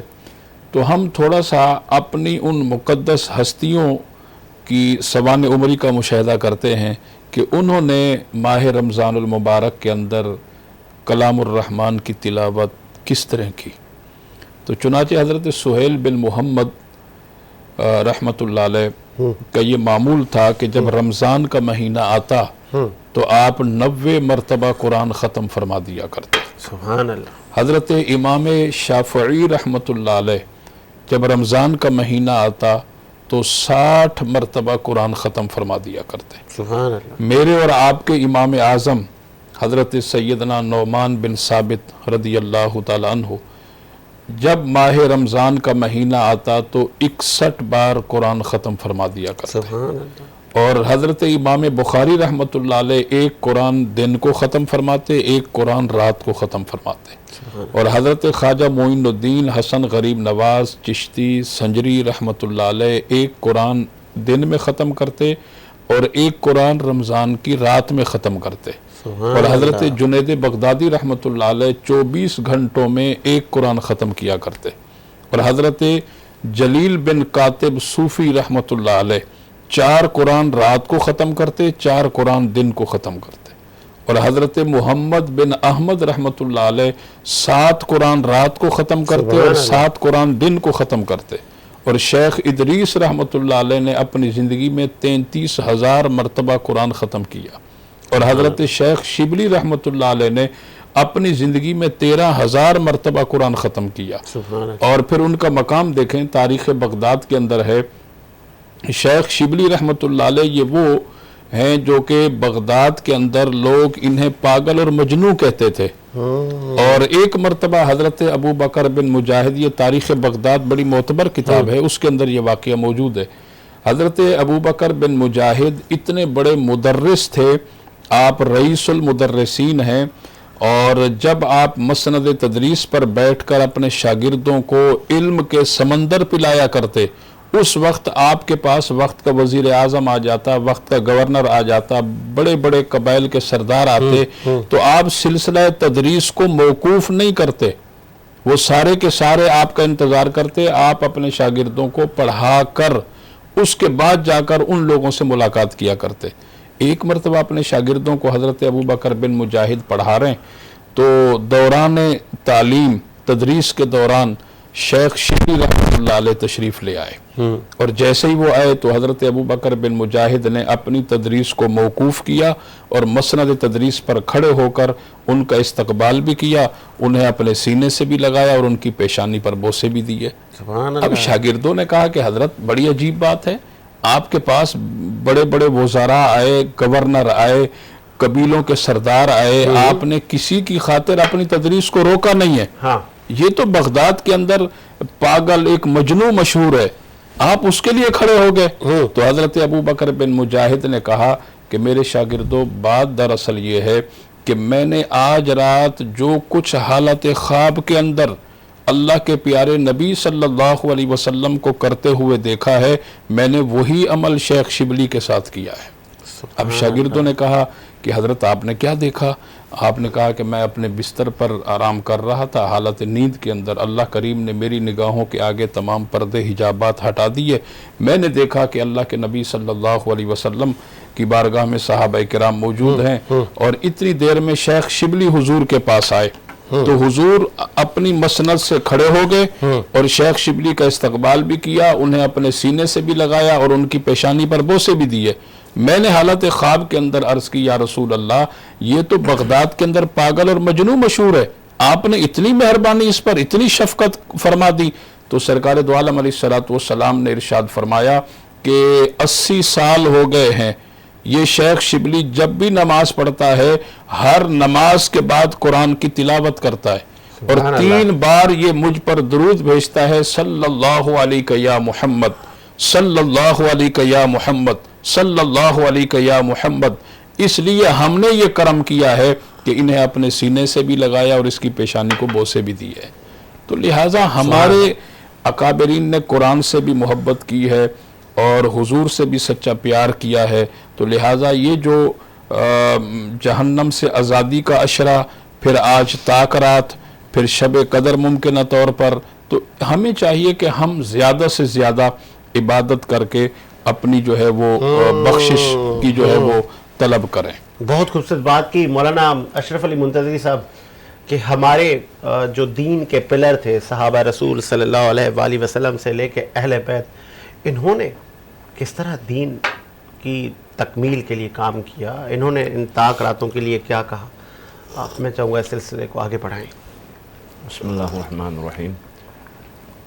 ظاہر ہے ائمہ اہل بیت علیہ السلام رسول اللہ سے لے کر خاندان اہل بیت کا تو یہ طریقہ تھا، امام زین العابدین علیہ السلام جو ہے جب شب قدر آتی تھی تو اپنے غلام کو بلاتے تھے کہ فلاں دن فلاں تاریخ کو میں نے تمہیں یہ حکم دیا تھا، تم نے میرے حکم کی تعمیل نہیں کری۔ اچھا آپ جو ہے آپ کی سیرت میں ہیں، آپ اس کو رجسٹر میں لکھ لیا کرتے تھے، اس کو بلاتے تھے، وہ رجسٹر کھول کے دکھایا فلاں دن فلاں تاریخ کو میں نے تمہیں حکم دیا، تم نے میرے حکم کی تعمیل نہیں کری، آج شب قدر ہے، میں تمہیں خدا کی رضا کے لیے معاف کر رہا ہوں، اور تم خدا سے کہو علی ابن الحسین کو بھی معاف کرے۔ سبحان اللہ۔ امام زین العابدین یہ فرما رہے ہیں۔ یعنی آپ نے سوال کیا صاحب یہ شب قدر جو ابھی گفتگو جیسے مولانا صاحب نے بھی ابھی ذکر کیا کہ یہ شب قدر میں سب سے پہلی چیز تو اگر ہم نے اپنے آپ کو بخشوانا ہے تو کہتے ہیں کہ مثلا ندامت کا احساس ہی توبہ ہے، احساس ندامت ہی توبہ ہے، یہ بھی توفیق و خداوندی ہے جو ہر کسی کو میسر نہیں ہوتی۔ مثلا ایک مثال ہے، ایک آدمی گناہگار ہے، حضرت موسیٰ علیہ السلام کے دور کا واقعہ ہے کہ اللہ نے موسیٰ کو وحی کی تیری قوم میں گناہگار شخص ہے، اور اگر یہ تیری قوم سے نہیں نکلا تو یہ پوری قوم عذاب کے لپیٹے میں آئے گی۔ موسیٰ نے اپنی قوم کو بتایا بھائی ایک ہماری قوم میں بد کردار شخص ہے، اللہ نے کہا ہے بھئی اگر یہ جو فرمایا ہے اگر یہ ہماری قوم سے نہیں نکلا پوری قوم جو ہے عذاب کے لپیٹے میں آ جائے گی، اور اللہ نے وقت بھی بتایا فلاں وقت عذاب نازل کروں گا، سب کو میدان میں کھڑا کر دیا۔ وہ گناہگار جو ہے دل ہی دل میں اللہ سے معافی مانگ رہا ہے، پروردگار میرا پردہ رکھ لے، تو سب کا پردہ رکھنے والا ہے، اللہ نے عذاب نازل نہیں کیا۔ قوم پوچھنے لگی موسیٰ نعوذ باللہ تمہارے خدا نے جھوٹ تو نہیں بولا؟ موسیٰ کوہ طور پہ گئے، پروردگار آپ نے کہا عذاب آئے گا، بد کردار شخص ہے، عذاب بھی آپ نے نازل نہیں کیا۔ کہا موسیٰ میرے گناہگار بندے نے مجھ سے توبہ کی، درخواست کی، اور میرا پردہ رکھنے کا حکم یعنی اس نے التجا کی، میں نے اس کا پردہ رکھا، اس کے گناہ کو معاف کر دیا۔ سبحان اللہ۔ موسیٰ کلیم اللہ جیسا نبی اللہ سے کہہ رہا ہے پروردگار وہ خوش نصیب بندہ دکھا کہ اگر وہ معافی نہ مانگے تو پوری اس کی وجہ سے پوری قوم کو عذاب کے لپیٹے میں لے آئے، لیکن جب پردہ رکھنے پہ آئے معاف کرنے پہ تو اس کا گناہ معاف کر دے۔ اللہ نے موسیٰ کو بھی نہیں بتایا کون سا آدمی ہے، کیوں نہیں بتایا؟ کہیں میرا بندہ شرمندہ نہ ہو جائے۔ پروردگار اتنا جو ہے عفو رکھتا ہے اپنے بندوں پر، کہتے ہیں نا یا ستار العیوب، اے عیوب پہ پردہ پوشی کرنے والے۔ آپ جب کسی کی عیب کو ظاہر کرتے ہیں نا تو پروردگار عالم آپ کے عیب پہ سے پردہ اٹھا دیتا ہے، جب آپ کسی کی عیب کو ڈھکتے ہیں اللہ آپ کے 70 عیب پہ پردہ ڈالتا ہے، اس میں کوئی شک نہیں۔ بڑی ظاہر سی بات ہے یہ اللہ نے ہی کرم کیا ہوا ہے۔ سمجھانے کے لیے عرض کر رہا ہوں، اگر پروردگار عالم نے ہماری پیشانی پہ میٹر لگا دیا ہوتا کہ ہم کتنے پرسنٹ مومن ہیں، کتنے پرسنٹ منافق ہیں، کتنے پرسنٹ ایماندار ہیں، کتنے پرسنٹ بےمان ہیں، سب سامنے ہوتا۔ اللہ نے ایسا نہیں کیا، اللہ نے ایسا نہیں کیا۔ اللہ نے کیا مطلب کیا، مثلا انسان کو ظاہری اختیارات دیے، ظاہری اختیارات دیے، بھائی حواس خمسہ انسان کو عطا کیے پروردگار نے، اور عقل کا تاج سر پہ رکھا۔ ابھی جیسے جانور ہیں ان کے پاس ہماری طرح اختیار نہیں ہے، ہماری طرح سوچ نہیں ہے، عقل نہیں ہے، لیکن ہم اشرف المخلوقات ہیں۔ اگر ہم ان تمام چیزوں کو مد نظر رکھیں تو اشرف المخلوقات ہیں، ورنہ ہم جانور سے بدتر ہیں۔ تو اللہ نے عقل کا تاج سر پہ رکھا، تو اب ظاہر سی بات ہے جب جو ہے کیپیسٹی اللہ نے ایک بنائی، دنیا میں ایک نظام بنایا، ہدایت کا ایک سلسلہ کیا، قائم کیا، تو لہٰذا پیغمبر اکرم صلی اللہ علیہ وسلم نے جو ہے تعلیم دی صحابہ کرام کے ذریعے، اہل بیت کے ذریعے، کہ شب قدر کو منانا کیسے ہے۔ شب قدر میں سب سے بڑی جو چیز ہے وہ یہ ہے کہ انسان دیکھیے، اگر آپ عام دنوں میں کوئی دعا کریں گے نا، ایک دعا پہ مثلا اگر 10% آپ کو ثواب ہے، تو اس شب قدر میں جو آپ دعا کریں گے ایک مثلا دعا کرنے پہ آپ کو 100 گنا ثواب ہے۔ کیوں؟ کیونکہ 1000 مہینوں سے افضل ترین رات ہے۔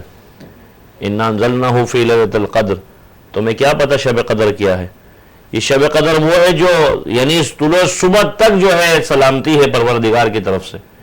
اب ظاہر سی بات ہے کہ ایک مثال ہے، پروردگار نہ جانے شب قدر میں لاکھوں کروڑوں لوگوں کو خدا جہنم کی آنکھ سے آزاد کر دے گا، آزادی کا پروانہ دے گا، مگر اس میں یہ گا توبہ کا مطلب یہ نہیں ہے آج آپ نے توبہ کری کل پھر دوبارہ اسی کٹہرے میں آپ کھڑے ہو گئے۔ توبہ کا مطلب ہے آپ نے دوبارہ وہ کام نہیں کرنا ہے، اس چیز کا جب آپ نے کامل عہد کر دیا تو یقیناً پروردگار معاف فرمائے. بہت خوبصورت بات کی مولانا نے. اور حجۃ الوداع کے خطبے میں نبی کریم صلی اللہ علیہ وآلہ وسلم نے بھی یتیموں کے حقوق کی بات کی اور بیویوں کے حقوق کی بات کی اور کہا کہ میں دین مکمل کرنے جا رہا ہوں. تو حقوق کتنے اہم ہیں اور کس طرح ہمیں حقوق ادا کرنے ہیں. والدین کے کتنے حقوق ہیں. ماں کے پیروں میں جنت ہے، ہم سنتے آتے ہیں. تو آج کی میں چاہوں گا کہ اس حقوق کو آگے ہم بڑھائیں. سیالوی صاحب، ماں باپ کے حقوق، بیگم کے میاں پر، میاں کے بیگم پر، ایسا ہی ہے، یہ کتنے اہم ہیں. اگر اس کی اہمیت کا تقاضا ہو تو یہ جھگڑے ختم ہو اور آپ نہیں سمجھتے کہ بہتری کی طرف ہو معاشرہ؟ یا ایہا الذین آمنوا توبوا الی اللہ توبۃ نصوحا. اللہ رب العالمین نے ارشاد فرمایا، اے ایمان والو اللہ کی طرف توبہ کرو. توبۃ نصوحا، ایسی توبہ جو کہ تمہارے لیے نصیحت بن جائے. یہ توبۃ نصوحا، اس کی تعریف جناب عمر ابن خطاب فاروق اعظم رضی اللہ تعالیٰ عنہ سے جب پوچھی گئی کہ یہ توبۃ نصوحا کیا چیز ہے، تو آپ نے فرمایا کہ جب تھن سے دودھ نکالا جاتا ہے اور پھر اس تھن سے نکلا ہوا دودھ واپس لوٹ کر اس تھن کے مقام پر نہیں جا سکتا، تو توبۃ نصوحا اس سچی توبہ کا نام ہے کہ جب آپ کسی ناپسندیدہ فعل سے سچی توبہ کریں پھر آپ لوٹ کر اس گناہ کی طرف نہ جائیں.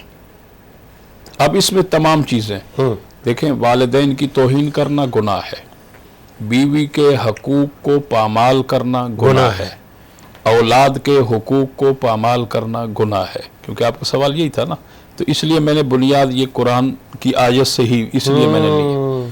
تو دوسرا پھر آج کی جو شب ہے ماشاءاللہ وہ ساری چیزیں اس کے اندر آ جاتی، تو میں یہ ساری چیزوں پہ تھوڑی تھوڑی روشنی ڈالتا ہوں. اب دیکھیں، بخشش کے حوالے سے اللہ کے نبی صلی اللہ علیہ وسلم کا فرمان ہے کہ ان العبد، بے شک بندہ، اذا اعترف، اپنی غلطی کا اعتراف کرے، ثم تاب، پھر توبہ کرے، تاب اللہ علیہ، اللہ اس کی توبہ کو قبول کر لے گا. اب اس میں جو بھی اس نے گناہ، یعنی اگر اس نے بیوی کے حقوق کو پامال کیا تب بھی اس غلطی کا اعتراف کر کے اللہ کی بارگاہ میں توبہ کرے. اور میں چاہوں گا اس حقوق کی، جیسے آپ نے کہا بیوی کے حقوق میں وہ کون کون سے، جی میں اس پر جاتا ہوں. جی، والدین کے حقوق اس نے پامال کیے تو یقیناً وہ اس کا اعتراف کرے. یا دیگر جتنے بھی رشتے ہیں یا پڑوسی ہیں آپ کے، من جملہ آپ نے مطلقاً جہاں جہاں آپ نے غلطیاں کی ہیں، آپ ان تمام غلطیوں کا اعتراف کر کے، سب سے پہلے کیا ہے کہ اعتراف کر کے آپ اس کا اعتراف کریں، اور اعتراف کرنے کے بعد فرمایا ثم تاب، پھر توبہ کریں. جب تک آپ اعتراف ہی نہیں کریں گے، اپنے جرم کو تسلیم ہی نہیں کر رہے، پھر توبہ کس چیز کی کر رہے ہیں آپ؟ تو اس لیے یہاں کہا کہ سب سے پہلے اعتراف، ثم تاب، پھر توبہ. پھر جب آپ اعتراف کر کے اپنے آپ پر ندامت کریں گے اور اپنے ضمیر پر ملامت کریں گے اور شرمسار ہو کر اللہ کی بارگاہ میں سچی توبہ کریں گے تو تاب اللہ علیہ، اللہ بھی آپ کی توبہ کو قبول کر لے گا. اور رب تو بڑا قریب ہے. یہاں بخاری شریف کے اندر حضور نبی کریم علیہ الصلوۃ والسلام نے بنی اسرائیل کے ایک شخص کا واقعہ بیان کیا جس نے ساری زندگی اللہ کی نافرمانی کی، اور جب اس کی موت کا وقت قریب آیا تو اس نے اپنے گھر والوں کو وصیت کی کہ جب میرا انتقال ہو جائے تو میرے انتقال کے بعد میری لاش کو، میری میت کو آگ کے اندر جلا دینا، اور جب میں جل کر راکھ کا ڈھیر بن جاؤں میری راکھ کو اٹھا کر ہوا کے اندر اڑا دینا. تو گھر والوں نے کہا کہ آپ یہ ایسی وصیت کیوں کر رہے ہیں، جبکہ وہ اس کا بنی اسرائیل سے تعلق تھا، اہل کتاب ہے، اور اہل کتاب جو ہے میت کو جلاتے نہیں ہیں. اب گھر والوں نے، ان کے لیے ظاہر سی بات ہے کہ عجیب سی وصیت تھی، وہ پریشان ہوئے کہ یہ آپ ایسا کیوں کہہ رہے ہیں کہ میری لاش کو جلا دینا، اس کے بعد وہ جو راکھ ہے اس کو بھی ہوا کے اندر اڑا دینا؟ اس نے کہا اس لیے کہ میں نے ساری زندگی اللہ کی نافرمانی کی، اللہ، میں بہت ہی گناہگار ہوں، سیاکار ہوں، بدکار ہوں، میں اب اس قابل ہی نہیں رہا کہ میں اللہ رب العالمین کے سامنے کھڑے ہو کر اس باری تعالیٰ کے کسی سوال کا جواب دے سکوں، اللہ، اس لیے میں یہ وصیت کر رہا ہوں۔ حاصل کلام یہ کہ جب اس کا انتقال ہوا اور آپ صلی اللہ علیہ وسلم اس کا واقعہ بیان فرما رہے ہیں کہ گھر والوں نے اس کی وصیت کے مطابق اس کو جو ہے وہ جلا دیا، جلانے کے بعد جو ہے اس کی جو راکھ تھی اس سے بھی اٹھا کر ہوا کے اندر اڑا دیا۔ اب یہ سب کچھ اس نے کیوں کیا تھا؟ اللہ کے ڈر اور خوف کی وجہ سے، کہ میں اللہ کے سامنے کس طرح کھڑا ہوں، میں تو اس قابل ہی نہیں ہوں۔ تو جب اس نے اللہ کے ڈر اور خوف کی وجہ سے یہ فیصلہ کیا، اللہ رب العالمین نے فرشتوں کو حکم دیا کہ اے میرے ملائکہ اس بندے کی راکھ کو جمع کرو۔ فرشتوں نے اس کی راکھ کو جمع کیا۔ پھر اللہ نے حکم فرمایا کہ اب جو ہے اس کا جو ہے وہ انسانی اسٹرکچر کھڑا کرو، اس کا انسانی اسٹرکچر بنا دیا گیا۔ پھر اس کے اندر جو ہے وہ پورے اعضاء وغیرہ ہر چیز جب بنا دی گئی، اللہ نے حکم فرمایا کہ اب اس کے جسم کے اندر روح ڈال دی جائے، اور روح ڈال کر اس کو میرے سامنے کھڑا کر دو۔ اس بندے کے جسم میں روح ڈال دی گئی، اللہ کے سامنے کھڑا کر دی۔ اللہ نے پوچھا کہ بندے بتا تو نے یہ وصیت کیوں کی تھی؟ تو اس بندے نے کہا باری تعالیٰ میں نے ساری زندگی بس لاپرواہی، غفلت، میں نے مجھ سے یہ غلطی ہو گئی، ساری زندگی میں گناہ کرتا رہا، میں نے اس لیے یہ فیصلہ کیا کہ میں اب اس قابل ہی نہیں رہا تیرے ڈر اور خوف کی وجہ سے۔ اب اللہ کے نبی فرماتے ہیں کہ اللہ تعالیٰ کا حکم ہوتا ہے کہ اس نے میرے ڈر اور میرے خوف کی وجہ سے یہ وصیت کی تھی، لہٰذا خوف خدا کی وجہ سے میں نے اس کے سارے گناہوں کو مٹا کر ختم کر دیا ہے۔ سبحان اللہ، سبحان تو مقصد کہنے کا یہ ہے کہ بندہ وہ رب تو بڑا کریم ہے، وہ تو غفور الرحیم ہے، نہ جانے انسان کی کون سی ادا اس اللہ کو پسند آ جائے، اور اس ادا کی وجہ سے رب کی رحمت بارش کے مانند اس پر برسنا شروع ہو جائے، اور سر سے لے کر پاؤں تک اسے دھو کر کے صاف اور پاک کر دیا جائے۔ بہت خوبصورت بات کی سیالوی صاحب آپ نے۔ منتظر صاحب آپ بھی میں چاہوں گا اس پہ روشنی ڈالیں کہ حقوق کتنے اہم ہیں۔ بعض اوقات آپ نے دیکھا ہوگا کہ اولاد ماں باپ کے حقوق سے لاپرواہ ہے، کئی ماں باپ بھی ایسے ہیں جو اولاد کو نہیں پوچھتے یا ان کی تربیت میں وہ سیریس نہیں ہوتے۔ پھر خواتین کا ایک شکوہ رہتا ہے کہ میرے میاں میرے حقوق پورے نہیں کرتے، میاں سے پوچھو تو میاں کہتا ہے میری وائف میرے حق پورے نہیں کرتی، کیا کہیں گے؟ بسم اللہ الرحمن الرحیم۔ دیکھیے ہم جب چھوٹے تھے تو والد صاحب ایک واقعہ سنایا کرتے تھے کہ خاندان میں دستور یہ تھا کہ جب باپ بوڑھا ہوتا تھا تو وہ اولاد اٹھا کے سمندر میں پھینک دیا کرتی تھی۔ 7-8 نسلوں تک یہ سلسلہ چلا۔ ایک نسل ایسی آئی جیسی باپ کو سمندر میں پھینکنے لگی تو اس نے فوراً ٹوک دیا باپ کو، بھئی یہاں ٹھہر جانا۔ بولا کیوں بھائی؟ کہا یہاں میں نے اپنے باپ کو پھینکا تھا۔ اللہ، دیکھیے میرے باپ نے اگر اپنے باپ کا احترام کیا نا تو میں بھی اپنے باپ کا احترام کروں گا۔ یہ ریٹرن بال ہے، جو دیوار پہ مارو گے وہ گیند پلٹ کے آپ کی طرف آئے گی۔ اگر میں نے اپنے باپ کا احترام کیا میرا بیٹا میرا احترام کرے گا۔ لیکن مسئلہ یہ گا، دیکھیے اللہ نے حق رکھا ہے، یہ نہیں کہ صرف ماں باپ کا یہ حق ہے، اولاد کا بھی حق ہے، اور آنکھ ہو جاتی ہے اولاد، ایسے ماں باپ بھی آنکھ ہو جاتے ہیں۔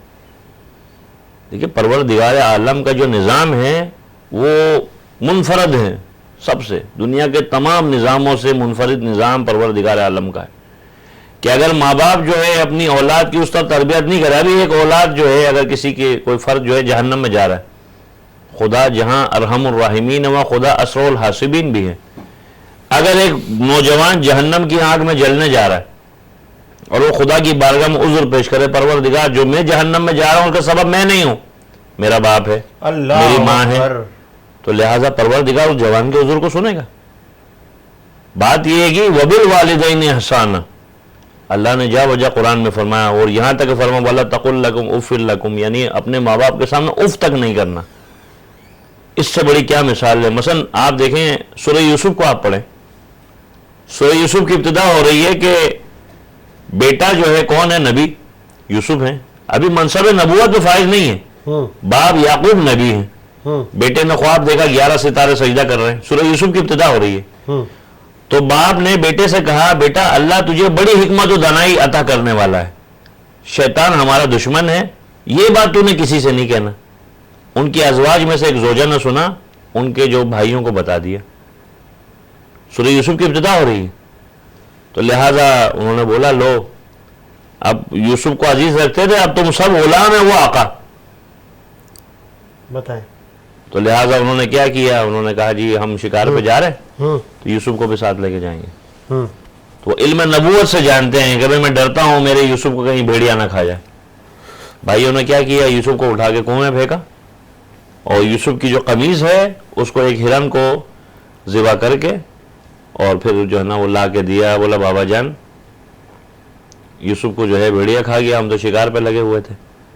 قرآن کہتا ہے کہ یوسف کے بابا حضرت یعنی یعقوب علیہ السلام نے اتنا گریہ کیا کہ یوسف کی فراق میں آنکھیں جو ہے روشنی آنکھوں کی ختم ہو گئی، حالانکہ علم نبوت سے جانتے ہیں کہ یوسف مل جائے گا، اور یوسف زندہ ہے، یوسف زندہ ہے سورہ یوسف کے اندر۔ اسی لیے کہا کہ بھئی ویسے تو پورا قرآن سراپا رحمت اور حکمت ہے، ہدایت ہے، مگر مردوں کے لیے کہا کہ سورہ مومنون اور سورہ یوسف، خواتین کے لیے کہا کہ سورہ نساء، سورہ نور۔ ویسے پورا قرآن جو ہے سراپا رحمت ہے، ہدایت ہے، برکت ہے، لیکن اس میں جو حقوق ہے مردوں کے بارے میں، تو لہٰذا یوسف جو ہے ابھی کنویں میں گرے، پھر کنویں سے نکالے گئے، اس کے بعد جو ہے عزیز مصر کے پاس گئے، عزیز مصر سے پھر زلیخا کا یہ واقعہ ہوا، پھر زندان میں چلے گئے، پھر وہ ان کے اوپر تہمت لگی کہ ایک مثال ہے پروردگار عالم نے جو ہے گہوارے کے بچے کو گویائی عطا کی، گہوارے کے بچے نے گواہی دی کہ اگر گربان آگے سے پھٹا ہے تو یوسف جو ہے گناہگار ہے، اگر گربان پیچھے سے پھٹا ہے تو زلیخا کو۔ یہاں پر یوسف پہ تہمت لگنا گویا نبوت پہ تہمت لگنا ہے۔ اللہ، پروردگار عالم کیسے گوارا کرتا ہے کہ اس کی نبی کے اوپر کوئی تہمت لگائے؟ ظاہر سی بات ہے منصب نبوت پہ فائز، ابھی نبی بنے نہیں ہیں، میں نہیں چاہتا پروردگار کہ میرے نبی پہ کوئی تہمت لگائے، ایسا ہی ہے۔ تو لہذا گہوارے کے بچے کو بھی عطا کیا۔ تو عرض بات ہو رہی تھی کہ ماں باپ کا احترام، ماں باپ کا احترام آج ہمارے مسلمان معاشرے میں ڈوب مرنے کا مقام ہے۔ باعث شرم ہے یہ جو اولڈ ہاؤسز بنے ہوئے، اللہ، کچرے کے ڈبے کی طرح ماں باپ کو نکال کے اولاد باہر پھینک دیتی۔ میں چند سال پہلے ایک صاحب مجھے لے گئے عید والے دن، کہنے لگے مولانا تھوڑا سا ٹائم نکالیں، ہم اولڈ ہاؤس جا رہے ہیں۔ اولڈ ہاؤس گئے، وہاں پہ ہر فرد کی اپنی کہانی ہے، کہ خاتون سے پوچھ رہے ہیں جی آپ یہاں پہ کیوں ہو؟ بتائیں۔ بولا میرا مولانا میری 6 سے 8 اولادیں ہیں، اللہ اکبر، میں نے اپنی چھاتی کا دودھ پلایا، ان کو جوان کیا، میں شوگر کی پیشنٹ ہوں، میں اٹھ بھی نہیں سکتی ہوں، اور مجھے یہاں پھینک کے مجھے میری اولاد یہاں پھینک کے گئی۔ اللہ، میں نے کہا اولاد ملنے آئی؟ بولا ابھی آئی اولاد، دیکھو یہ میرے کو مٹھائی دے کے گئی، مجھے پیسے دے کے گئی، مجھے کپڑے دے کے گئی، آج نہیں تو کل میں مر جاؤں گی۔ کیا یہ یعنی میرے مطلب زندگی کے آخری ایام ہے، کیا یہ اس دن کے لیے میں نے اولاد کو جوان کیا تھا؟ شرم کا مقام ہے، شرم کا ایسی مقام، اولاد ٹھیک ہے۔ کے لیے۔ ایک صاحب سے ملاقات ہوئی وہاں پر، اور وہ کہنے لگے میں 30-40 سال پاکستان سے باہر میں رہا۔ اولڈ ہاؤس میں ایک صاحب سے ملاقات ہوئی، وہ کہنا 30 سے 40 سال میں پاکستان سے باہر رہا، کمایا میں نے اپنی اولادوں کے لیے، میں نے شادیاں کرائی، ان کو اس قابل بنایا، معاشرے کا ایک بہترین فرد بنایا۔ آج میں شوگر کا پیشنٹ ہوں، ہارٹ کا پیشنٹ ہوں، آج میں بلڈ پریشر کا مریض ہوں، میری اولاد نے مجھے یہاں داخل کر دیا۔ کہنے کا مقصد یہ کہ ریٹرن بال ہے، میں نے کہا نا یہ ریٹرن بال ہے، جو سلوک تم نے اپنے باپ کے ساتھ کیا آپ کے ساتھ آپ کی اولاد تمہارے ساتھ وہی کرے گی۔ کہنے کا مقصد یہ ہے، دیکھیے ایک بات ہے کہ پیغمبر اکرم صلی اللہ علیہ وسلم کے پاس ایک شخص آیا اور کہنے لگا یا رسول اللہ، ماں کی قبر کا نشان بھی پتہ نہیں، باپ کی قبر کا نشان بھی پتہ نہیں، اور باپ اور ماں کب دنیا سے وفات ہوئے مجھے بھی پتہ نہیں۔ سرکار میں پریشان ہوں، میں کیا کروں؟ آپ نے فرمایا زمین پہ 2 لکیر کھینچو، خط، ایک لکیر کو ماں قرار دو، ایک لکیر کو باپ قرار دو، باپ کے سرانے بیٹھ جانا، ماں کے قدموں تلے بیٹھ جانا، اور دعا کرنا خدا ان تمہارے ماں باپ کے توسط سے تیری گناہ بھی معاف کرے گا، تیری دعائیں بھی مقبول ہوں گی، تیرے مسئلے بھی حل ہو جائیں گے۔ وہ بز میں پیغمبر سے جانے لگا، سرکار نے اشارہ کر کے فرمایا اگر اس کے ماں باپ زندہ ہوتے ابھی بخشا جاتا۔ وہ نادان ہیں وہ لوگ کہ جن کے ماں باپ زندہ ہیں اور وہ پریشان ہیں. پوری دنیا تمہارا نصیب نہیں چھین سکتی, تمہیں ناکام نہیں کر سکتی اگر تمہارے ماں باپ تمہیں دعا دینے والے ہیں. سبحان اللہ. پوری کائنات مل کر تمہیں ہلا نہیں سکتی اگر تمہارے کو ماں باپ دعائیں دینے والے ہیں. لیکن اگر ان کے بدعا کے لیے ہاتھ بلند ہوئے گئے آپ, تو تم نیست و نابود ہو گئے, خسرت دنیا والآخرہ. بات یہ ہے, یہاں پر عرض کرنے کا مقصد یہ گا, چاہے ماں باپ ہوں یا اولاد ہوں, ماں باپ کا احترام اپنی جگہ پہ, لیکن اولاد کے بھی حقوق ہیں. وہ ایک اکثر ہم معاشرے میں یہ سنتے ہیں کہ ایک باپ 8 اولادیں ہیں, 15 لوگ ہیں گھر کے, سب کو پالتا ہے, ایک بیٹا ماں باپ کو نہیں پال سکتا. کہنے کا مقصد یہ ہے نا, دیکھیے ایک بات ہے کہ پالنے والی تو رب کی ذات ہے, پالنے والی رب کی ذات ہے, مطلب حقوق ہے نا, اولاد کے بھی حق ہے. ہاں دیکھیے سب سے پہلی چیز ہے, دیکھیے ایک چیز ہے, میں آپ کو ایک چیز بتاؤں. اللہ آپ کے والد صاحب کی مغفرت فرمائے کہ وہ حیات نہیں ہے. آپ نے اپنے والد صاحب کو دیکھا محنت کرتے ہوئے, میں نے بھی اپنے والد صاحب کو دیکھا. پروردگار کو صحت دے, پروردگار میرے والد کو صحت دے, اور جن جن کے والدین زندہ ہیں پروردگار تمام کو خوش رکھے. بات یہ ہے کہ رزق حرام 3 نسلیں برباد کرتی. جن ماں باپ نے اپنی اولاد کو رزق حلال کھلایا, پوری دنیا مل کے اس کی اولاد کو گمراہ نہیں کر سکتی. یہ میرا دعویٰ ہے. رزق حلال کی اتنی فضیلت ہے. ہم جب چھوٹے تھے, بچپن میں ہم یہ سنتے تھے کہ ہمارے بزرگ کہتے تھے کہ صاحب ایک لقمہ حرام کا تم کھاؤ گے تو 40 دن تمہاری دعا قبول نہیں ہوگی. یعنی رزق حلال کی اتنی اہمیت ہے. اللہ کے نبی حضرت محمد مصطفیٰ صلی اللہ علیہ وسلم نے فرمایا کہ جو بندہ رزق حلال کماتا ہے تو پروردگار کو اس کا رزق حلال کمانا جو ہے پسند ہے. آپ اپنی اولاد کو جو مل رہا کھلا رہے ہو, اس کا سب سے پہلا نقصان کیا ہے؟ آخرت میں تو ہے جواب دہ آپ ہو, سب سے پہلا نقصان یہ گا آپ کی اولاد نافرمان ہوگی. رزق حلال کی اہمیت ہے. آپ اپنی اولاد کو رزق حلال کھلا رہے ہو, آپ کی اولاد سب سے پہلا فائدہ خیر و برکت, دوسرا فائدہ اولاد نافرمان نہیں ہوگی. آج مثلا معاشرے میں جو بگاڑ ہے, یہ بھی معاشرے میں بگاڑ کی ایک وجہ ہے. یہ تو آپ نے کہا ماں باپ اور اولاد, آگے بڑھائیں بیگمات اور ہسبینڈز. میں وہی عرض کر رہا ہوں, کچھ ایسے لوگ ہیں جو اپنی بیگمات پر تشدد کرتے ہیں, کچھ ایسی وائف ہیں جو جن کو میاں کی رسپیکٹ کا پتہ نہیں.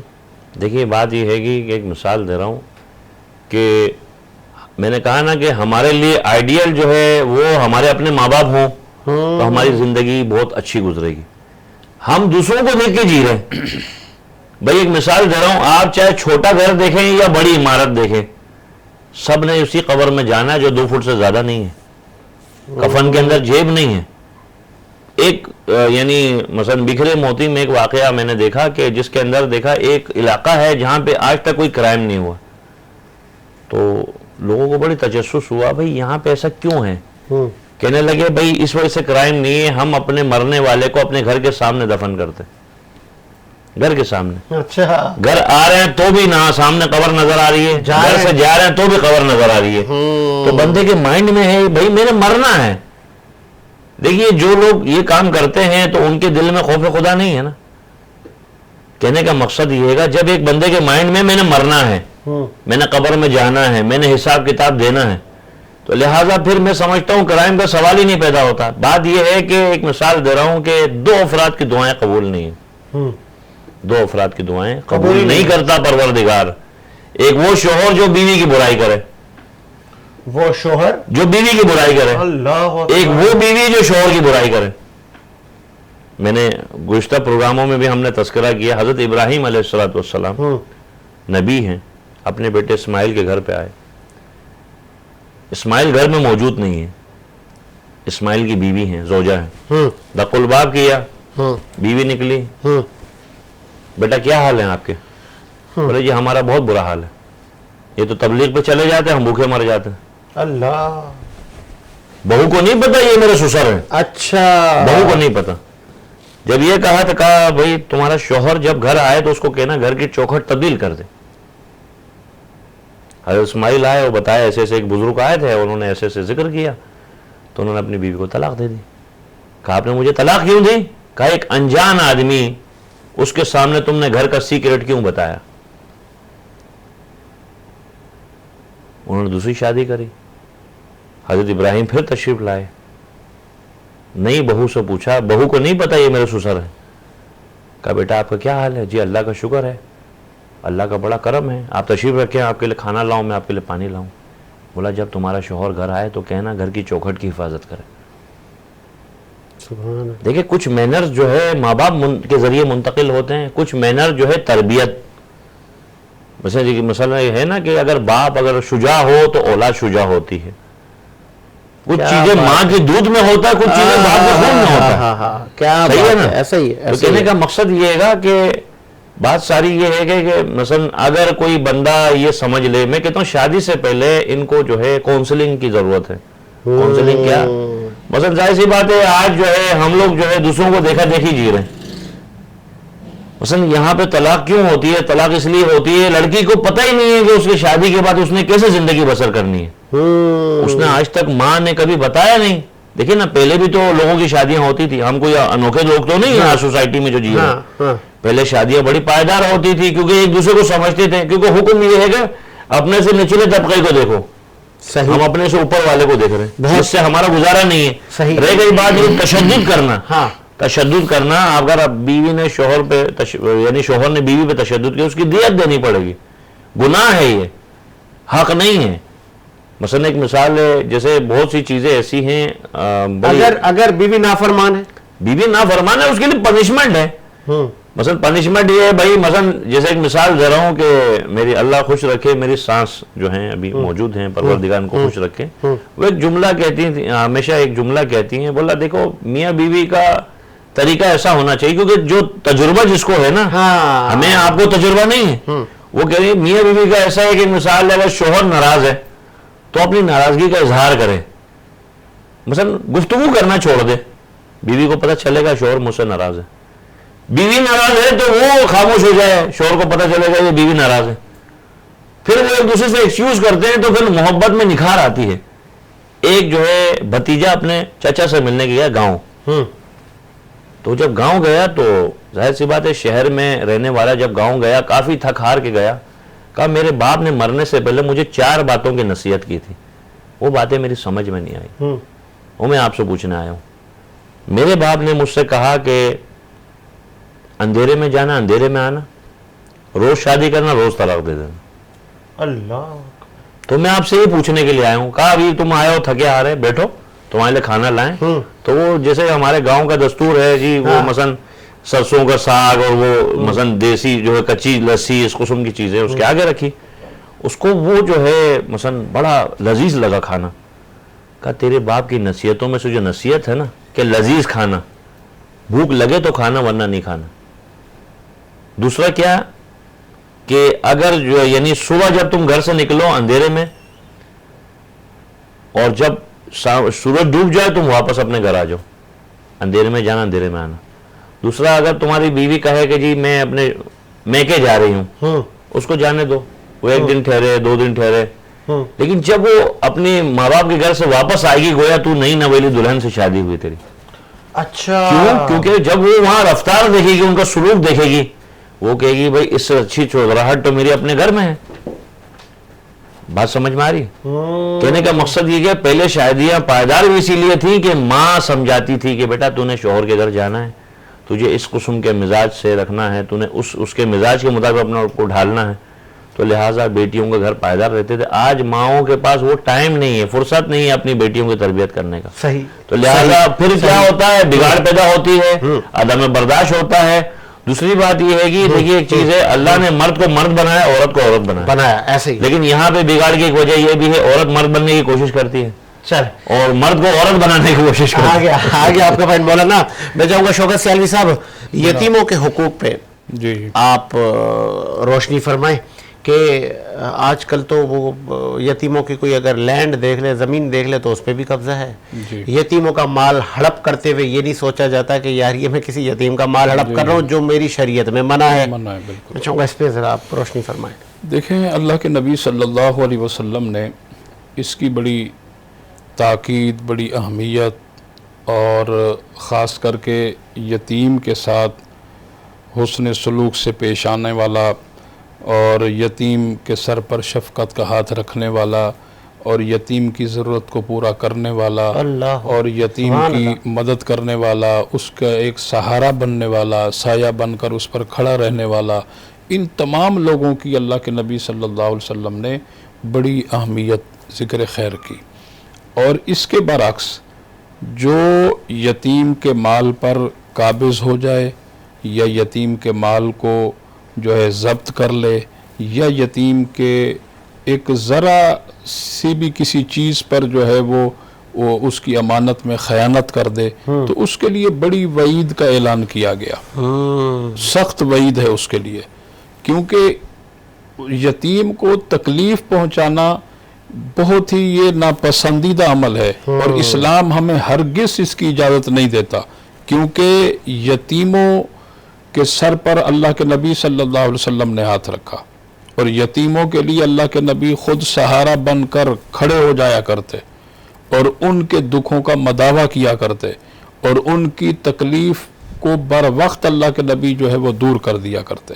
تو لہذا اسلام نے دیکھیں، ابھی آپ نے جیسے سوال کیا مختلف، اس میں والدین بھی آ گئے، اس میں میاں بیوی بھی آ گئے، حقوق، تو اس میں جیسے یہ یتیم بھی آ گئے، یہ ساری چیزیں، اور ابھی ہم اسی پر بات کر رہے تھے۔ دیکھیں اس میں حقوق جو ہے وہ برابر کے ہیں۔ اب جیسے آپ میاں بیوی کی بات کر رہے تھے، ایسا نہیں ہے اگر بیوی کہے کہ آپ پر میرے حقوق لاگو ہوتے ہیں لہذا آپ میرے حقوق ادا کریں، ٹھیک ہے نا، ایسا نہیں ہے۔ شریعت نے اگر بیوی کے حقوق مرد پر لاگو ہوتے ہیں تو مرد کے حقوق بیوی پر بھی لاگو ہوتے ہیں، صحیح، یہ دونوں برابر کے ہیں۔ قرآن نے اس لیے تو کہا نا کہ ہننا لباس لکم وانتم لباس لہن۔ اب دیکھیں نا اس کے اندر بہت سارے اس آیت سے ہی چشمے نمودار ہوتے ہیں۔ مطلقاً قرآن نے تو کہہ دیا نا کہ جب کہہ دیا کہ آپ اس کا لباس ہیں وہ آپ کا لباس ہے، بات ختم ہو گئی۔ اب یہاں ایسا تو نہیں کہا نا کہ آپ اس کا لباس ہیں وہ آپ کا لباس نہیں ہے، بلکہ کہا آپ اس کا لباس ہے وہ آپ کا لباس ہے، تو یہاں بات ختم ہو جاتی ہے۔ پھر اسی طرح ابھی یہ بھی بات ہوئی کہ والدین کو جو ہے وہ اولڈ ہاؤس میں ڈال دیا جاتا ہے وغیرہ، یہ ساری چیزیں۔ دیکھیں اللہ کے نبی صلی اللہ علیہ وسلم، پھر میں وہی بات عرض کرتا ہوں کہ جب ہم حضور کی سیرت کا مطالعہ کریں گے، قرآن اور سنت کا دامن مضبوطی سے تھامیں گے تو انشاءاللہ اس طرح کی خرابیوں سے ہم بچ سکتے ہیں۔ اللہ کے نبی صلی اللہ علیہ وسلم کی بارگاہ میں ایک شخص نے اپنے والد کی شکایت کی۔ شکایت کیا تھی کہ یا رسول اللہ میرے والد گرامی جو ہے میرے مال میں سے کچھ مال اٹھا کر خرچ کر دیتے ہیں۔ تو اللہ کے نبی نے ان کے والد گرامی کو طلب کر لیا۔ اب جب طلب کیا، اب جو شکایت کرنے والے ہیں وہ بھی صحابی رسول ہیں اور جن کی شکایت کی گئی وہ بھی صحابی رسول ہیں، دونوں باپ بیٹا حضور کی بارگاہ میں آ گئے۔ تو سرکار دو عالم علیہ السلام نے پوچھا کہ یہ آپ کا بیٹا ہے، یہ آپ کی شکایت لے کر کے آیا ہے، اور شکایت یہ ہے کہ یہ کہتے ہیں کہ میرے والد گرامی میرے مال میں سے جو ہے کچھ مال اٹھا کر خرچ کر دیتے ہیں۔ اب ان کے جو والد تھے وہ بہت بڑے شاعر بھی تھے، تو انہوں نے شاعری کی صورت میں اپنی جو ہے پوری ہسٹری بیان کی۔ اس نے حضور کی بارگاہ میں عرض کی یا رسول اللہ میں جو ہے وہ جب جوان ہوا تو میں نے شادی کی، اور شادی کرنے کے بعد جو ہے پھر ہم میاں بیوی جو ہے وہ اللہ کی بارگاہ میں اولاد کے لیے دعائیں مانگا کرتے تھے، تو اللہ تعالیٰ نے مجھے یہ بیٹا عطا کیا، اور یہ بیٹا جو ہے جب روتا تھا تو اس سے دیکھ کر ہم بھی روتے تھے، اور اس کو جب کوئی تکلیف ہوتی تھی کوئی بیماری وغیرہ تو اس کی تکلیف کو دیکھ کر ہم بھی مچل جایا کرتے، ہم بھی تکلیف زدہ ہو جایا کرتے۔ یا رسول اللہ میرا یہ بیٹا کھڑا نہیں ہو سکتا تھا، ہم نے اس سے کھڑا ہونا سکھایا۔ یا رسول اللہ میرا یہ بیٹا چل نہیں سکتا تھا، ہم نے اس کی انگلی پکڑ کے اس کو چلنا سکھایا۔ یا رسول اللہ میرا یہ بیٹا بول نہیں سکتا تھا، ہم نے اس سے بولنا سکھایا۔ یا رسول اللہ پھر یہ میرا بیٹا جوان ہوا، ہم نے اس کی شادی کروا دی، اور اس کے بعد جو ہے قطع کلامی کے لیے معذرت، ایک کال ہے سیالوی صاحب۔ السلام علیکم، آڈیو بڑھائیے گا پروڈیوسر صاحب۔ آپ کون، کہاں سے بات کر رہے ہیں، نام بتائیے گا؟ میں لاہور سے بات کر رہا ہوں۔ لاہور سے مخاطب ہے، کوئی سوال ہے آپ کو؟ سوال یہ ہے کہ ابھی یہ سوال ہو رہا تھا یتیم کے مال کا جی کہ یتیم کا مال جو ہے وہ کھانا، جی جی، یہ بتایا جائے کہ یتیم کے مال کی سزا کتنی ہوئی اور نکلے گا کس طریقے سے، یتیم کا جو مال کھا جائے اس کی سزا کیا ہے، کیا ہے اور کس طریقے سے بھرنا پڑے گا؟ کس طریقے اس کو بھرنا پڑے گا؟ بہت خوبصورت بات کی آپ نے، لاہور سے آپ نے سوال پوچھا ہے، آپ کا جواب ابھی دیتے ہیں دونوں علماء. بہت شکریہ آپ کا، آپ نے لاہور سے ٹرانسمیشن میں کال کی. تو میں عرض کر رہا تھا کہ سرکار دو عالم علیہ السلام کی بارگاہ میں اس صحابی رسول نے عرض کی کہ یہ جوان ہو گیا میرا بیٹا، پھر ہم نے اس کی جو ہے وہ شادی کروائی، اور اس کے بعد جو ہے پھر اس کی بھی اولاد ہو گئی، یہ اپنی جو ہے وہ اولاد میں مصروف ہو گیا، تو لہٰذا اب میں ضعیف العمر ہوں اور میں کچھ کما نہیں سکتا، تو لہٰذا میں فضول خرچی نہیں کرتا، بس ضرورت کے مطابق اپنے بیٹے کے مال میں سے کچھ اٹھا کے میں خرچ کر لیتا ہوں. تو اس پر اللہ کے نبی صلی اللہ علیہ وسلم نے ارشاد فرمایا انت مالو کا لابی کا، فرمایا کہ اے باپ کی شکایت کرنے والے، تو اور تیرا جتنا بھی مال ہے قیامت تک اس کا مالک تیرا باپ ہے. سبحان اللہ، سبحان اللہ. تو لہٰذا ایسا نہیں ہے کہ ہم آج اگرچہ بلندیوں پر پہنچ گئے ہیں اور بہت سارے مال اور دولت کے ہم نے انبار لگا دیے ہیں تو اس کے ہم اکیلے ہی مالک ہیں، ہمارے والدین جو ہے اس سے لا تعلق ہیں، ایسا نہیں ہے.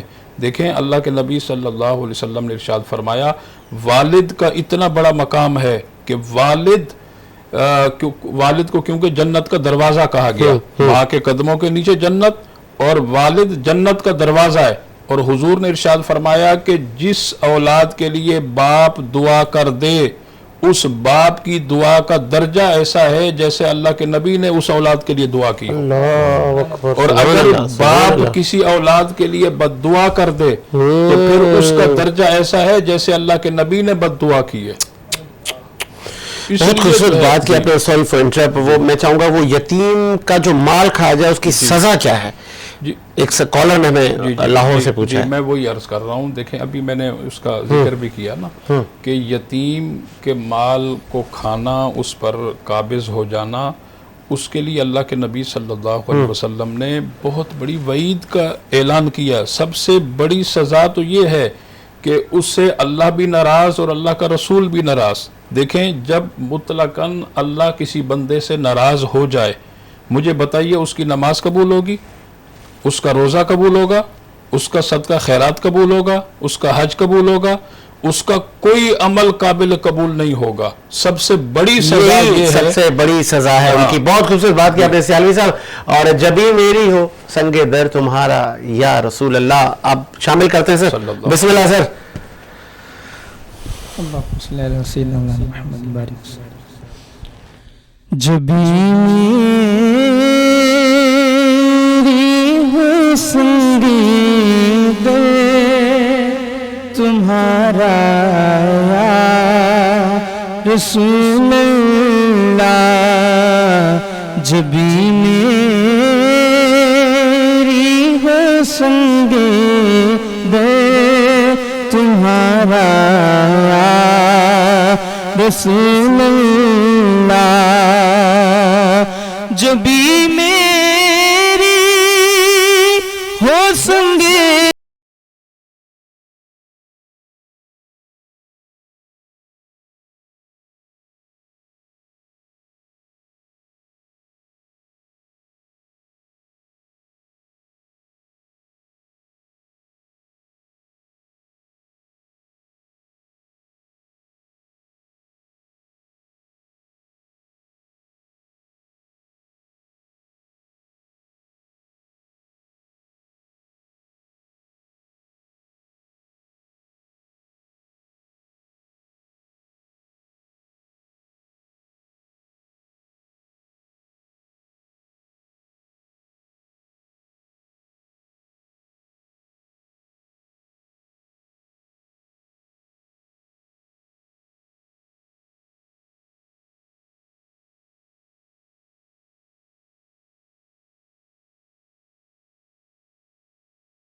کچھ نہیں پرواہ، زمانہ چھوٹ جائے روٹ جائے، کچھ نہیں پرواہ، نہ چھوٹے ہاتھ سے دامن تمہارا یا رسول اللہ، نہ چھوٹے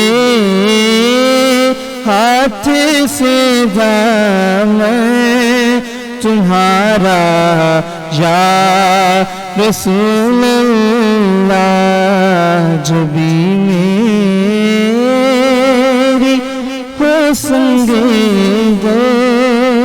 تمہارا یا رسول اللہ۔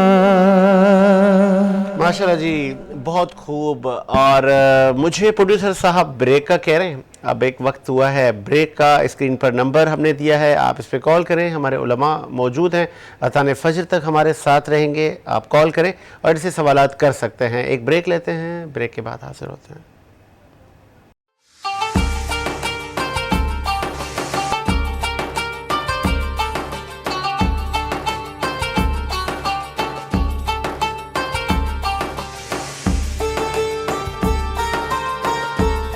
بریک کے بعد خوش آمدید۔ نشریات کو آگے بڑھاتے ہیں اور اذان فجر کا وقت بھی قریب ہے۔ مغفرت اور طاق راتوں کا سلسلہ ہے، میں چاہوں گا اسی پہ ہم اختتام کریں کہ ان کی کتنی بڑی فضیلت ہے، اور کہتے ہیں نا کہ جتنی عبادتیں کر سکتے ہیں کریں، جن طریقوں سے اپنے رب کو منانا ہے، منانے کا ہی یہ وقت ہے۔ سیالوی صاحب، اسی پہ ہی ہم اختتام کی طرف جائیں کہ کیسے اپنے رب کو راضی کرنا ہے۔ دیکھیں، یہ جو راتیں ہیں، برکت والی راتیں، رحمت والی راتیں، اس میں بندہ جو ہے وہ کوئی بھی عمل کرتا ہے تو وہ اخلاص کے ساتھ کرے، خشوع اور خضوع کے ساتھ کرے۔ سبحان اللہ۔ اگر نفلی عبادت آپ کر رہے ہیں تو اس کے اندر بھی خشوع اور خضوع ہونا چاہیے۔ آپ تسبیحات کا ورد کر رہے ہیں تو اس کے اندر بھی خشوع اور خضوع ہونا چاہیے۔ آپ کلام الرحمن کی تلاوت کر رہے ہیں تو اس کے اندر بھی خشوع اور خضوع ہونا چاہیے۔ اور پھر جو بھی آپ ہمارے حاضرین و ناظرین عبادت کرتے ہیں تو یقیناً اس عبادت کے اختتام پر پھر ہم اللہ کریم کی بارگاہ میں دعائیہ کلمات کہتے ہیں۔ ایسا ہی۔ اور دعا حدیث پاک میں ہے کہ الدعاء مخ العبادہ، کہ دعا عبادت کا مغز ہے، دعا عبادت کا نچوڑ ہے۔ اور ایک حدیث پاک میں ہے کہ الدعاء هو العبادہ، کہ دعا حقیقت میں عبادت ہے۔ اللہ، تو اس لیے ہمیں جو ہے اپنی عبادت کے ساتھ ساتھ اللہ کی بارگاہ میں جو ہے نہایت ہی عجز و انکساری کے ساتھ اللہ کی بارگاہ میں گڑ گڑانا چاہیے، اللہ کی بارگاہ میں ہمیں دعا کرنی چاہیے۔ ہم اپنے لیے دعا کریں، اپنے پیاروں کے لیے دعا کریں، اپنے بزرگوں کے لیے دعا کریں، اپنے بزرگوں کے لیے دعا کریں، جو ہمارے مرحومین ہیں اس دنیا سے رخصت ہو گئے ان کے لیے دعا کریں، اور پھر اپنے وطن عزیز ملک پاکستان کی بقا اور اس کی خیر کے لیے دعا کریں کہ اللہ تعالی ہمارے وطن عزیز ملک پاکستان کو اندرونی بیرونی خطرات سے محفوظ کرے، اللہ ہمارے وطن عزیز کی حفاظت کرے، اور اللہ پاک ہمارے وطن عزیز کے اندر جتنی بھی فورسز ہیں اس ملک کی بقا اور اس کی حفاظت کے لیے ہماری آرمی بہترین کردار ادا کر رہی ہے، تو ہم اپنے آرمی کے شہداء کو بھی نہ بھولیں کیونکہ وہ ہمارے ہیرو ہیں۔ ایسے ہی سر، وہ تو عیدیں بھی وہیں کریں گے، عیدیں بھی وہیں کریں گے، بارڈروں پر کریں گے، بالکل ایسا دیکھیں کتنی بڑی بات ہے۔ تو لہٰذا ہمیں ان کو بھی یاد رکھنا ہے۔ اچھا، پھر اس کے علاوہ دعا دیکھیں اتنا بڑا ہتھیار ہے ساجد حسین صاحب۔ میں اپنے حاضرین کی سماعت کی نظر ایک اور حدیث پاک کرنا چاہتا ہوں کہ جب بندہ اللہ کریم کی بارگاہ میں دعا کرتا ہے، اچھا، آسمان سے اس کے لیے زمین پر ایک بلا نازل ہوتی ہے۔ اب جب وہ بلا زمین پر نازل ہوتی ہے اور ادھر وہ بندہ اللہ کی بارگاہ میں دعا کر رہا ہوتا ہے، اب وہ جب بلا اس بندے کو نقصان پہنچانے کے لیے، تکلیف پہنچانے کے لیے زمین پر آتی ہے تو وہ دعا اس بندے کے آگے ڈھال بن کر کھڑی ہو جاتی ہے۔ سبحان اللہ۔ حدیث پاک میں ہے کہ اگر وہ بلا دائیں جانب سے اس بندے پر حملہ کرنا چاہتی ہے تو دائیں جانب سے دعا اس کے سامنے ڈھال بن کر کھڑی ہو جاتی ہے، اگر وہ بلا بائیں جانب سے آ کر حملہ کرنے کی کوشش کرتی ہے تو دعا وہاں کھڑی ہو جاتی ہے۔ یہاں تک آگے سے پیچھے سے حدیث پاک کے اندر ہے کہ اس دعا اور اس بلا کا آپس میں مقابلہ ہوتا رہے گا یہاں تک قیامت قائم ہو جائے گی، لیکن وہ دعا اس بلا کو اس انسان پر حملہ نہیں کرنے دے گی۔ سبحان اللہ۔ تو اس لیے ہمیں چاہیے کہ دعا اتنا بڑا ہتھیار ہے کہ ہم خصوصی طور پر جو ہے وہ دعا کریں، اور باقی جو ہے زیادہ سے زیادہ جو کچھ ہم نیکیاں کر سکتے ہیں وہ کریں۔ اور یہاں اپنے حاضرین کو میں ایک بات اور بھی عرض کرنا چاہتا ہوں، دیکھیں ماہ رمضان المبارک کو ہم نہایت ہی خوبصورت بناتے ہیں، نہایت ہی حسین بناتے ہیں۔ تو دیکھیں جس طرح ہم رمضان میں اپنے معمولات کو، جہاں ایک روزمرہ کے معاملات ہیں، دنیاوی معاملات ہیں، دیکھیں حصول رزق کے لیے جانا یہ بھی عبادت ہے، رزق حلال کی تلاش میں جانا یہ بھی عبادت ہے، لیکن اس کے ساتھ ساتھ جو ہے ہم کچھ وقت نکالیں۔ ایک تو ہمیں 5 وقت کی نماز کی پابندی کرنی چاہیے۔ یہ دیکھیں صرف رمضان ہی نہیں بلکہ سال کے 12 مہینے ہم جو ہے وہ نماز کی پابندی کریں۔ وہ بندہ بہت بڑا مومن ہے جو اس پرفتن دور کے اندر 5 وقت نماز کی پابندی کرتا ہے، کیونکہ دیکھیں قرآن پاک کے اندر اللہ کریم نے ارشاد فرمایا قد افلح من تزکا، کامیاب ہوا وہ شخص من تزکا جس نے اپنے آپ کو پاک کر لیا، سبحان اللہ۔ وذکر اسم ربہ، نمبر 2 اپنے رب کے نام سے اس کا ذکر کیا، فصلی اور نماز کو قائم رکھا۔ اب دیکھیں کامیاب قرآن کہہ رہا ہے، یہ الگ بات ہے ساجد حسین صاحب، میری اور آپ کی زندگی کا طرز عمل کچھ اور ہو سکتا ہے کہ اگر ہم کہیں کہ نہیں بھائی اگر میرے پاس بہت زیادہ علم ہوگا تو میں کامیاب کہلاؤں گا، میرے پاس بہت زیادہ دولت ہوگی تو میں کامیاب کہلاؤں گا، یا میرے ہاں اولاد کی کثرت ہوگی تو میں کامیاب کہلاؤں گا، یہ میرا اور آپ کا بنایا ہوا ایک زندگی کا طرز عمل ہے۔ لیکن قرآن کیا کہتا ہے قد افلح من تزکا وذکر اسم ربہ فصلی، اصل کامیاب وہ شخص ہے جس نے اپنے آپ کو پاک کر لیا، اللہ کے نام سے ذکر کیا، فصلی اور نماز کو قائم رکھا۔ سبحان اللہ۔ اور جب وہ اپنی زندگی کو اتنا حسین بناتا ہے، کیونکہ اللہ کا حکم ہے نا الا بذکر اللہ تطمئن القلوب، کہ دلوں کو اطمینان اللہ کے ذکر سے ملتا ہے، اور یقیناً ہر انسان اس وقت سکون کی تلاش میں ہے، ایسا ہی ہے۔ ہر آدمی، خواتین و حضرات، بچے اور بچیاں، ہر انسان یہی چاہتا ہے کہ مجھے سکون مل جائے، مجھے آرام کی زندگی مل جائے، تو وہ جبھی ہی ملے گی کہ ہم اللہ کا ذکر کثرت کے ساتھ کریں۔ اس لیے تو اللہ پاک نے فرمایا کہ یا ایھا الذین آمنوا اذکروا اللہ، اے ایمان والو اللہ کا ذکر کرو، وسبحوہ بکرۃ واصیلا، صبح اور شام اللہ کا ذکر کرو، یعنی اللہ کے ذکر میں اتنی کثرت ہونی چاہیے کہ اس کے لیے کوئی وقت کا تعین نہیں ہے، کوئی دن کا تعین نہیں ہے، جب چاہیں آپ اس باری تعالیٰ کا ذکر کر سکتے ہیں، اور جب بھی آپ اس باری تعالیٰ کو پکاریں گے تو اللہ اسی وقت آپ کی مدد کرے گا۔ بہت خوبصورت بات کی مولانا، میں چاہوں گا اسی فلسفے کو آگے پڑھائیں۔ اس میں کوئی شک نہیں ہے کہ یہ شب قدر کی جو ایام ہیں تاقراتے ہیں، اس میں دستخوان پروردگار کھلا ہوا ہے۔ یہ آپ کے اور میرے ظرف کے اوپر ڈیپینڈ کرتا ہے کہ ہم خود یعنی اس دستخوان روحانی سے، پروردگار کے دستخوان سے کتنا مستفیض ہوتے ہیں۔ وہ تو مثلا یعنی ہر وقت وہ یہی ارشاد فرماتا ہے کہ ہے کوئی بندہ جو مغفرت طلب کرنا چاہے، ہے کوئی بندہ جو گناہوں کو بخشوانا چاہے، کیونکہ ظاہر سی بات ہے کہ اس کا ایک ایک لمحہ جو ہے حسنات و نیکی ہے، غنیمت کے ایام ہیں۔ اور ظاہر سی بات ہے یہ آپ جو ہے جیسے ابھی مولانا صاحب نے بھی تذکرہ کیا دعا کے بارے میں، ظاہر سی بات ہے میں چاہتا ہوں میری دعا پروردگار عالم کی بارگاہ میں مقبول ہو، قبول ہو، ایسا ہی ہے۔ تو اس کا سب سے بڑا فلسفہ یہی ہے کہ ہم سب سے پہلے دوسروں کے لیے دعا کریں۔ سبحان اللہ۔ دیکھیں نا، ایسا نہیں ہے کہ آپ اپنے لیے مانگے تو اللہ نہیں دے گا، مسئلہ یہ ہے کہ آپ مثلا اپنا جو ہے یعنی ظرف کو آپ بڑھائیں، اپنے اندر اتنی جو نا صلاحیت پیدا کریں. جب آپ دوسروں کے لیے مانگیں گے تو ہو سکتا ہے آپ کی اپنے لیے اگر نہیں بھی مانگا تو پروردگار آپ کو وہ چیزیں بھی عطا کرے گا جو جس کی طرف آپ کی توجہ نہیں ہے.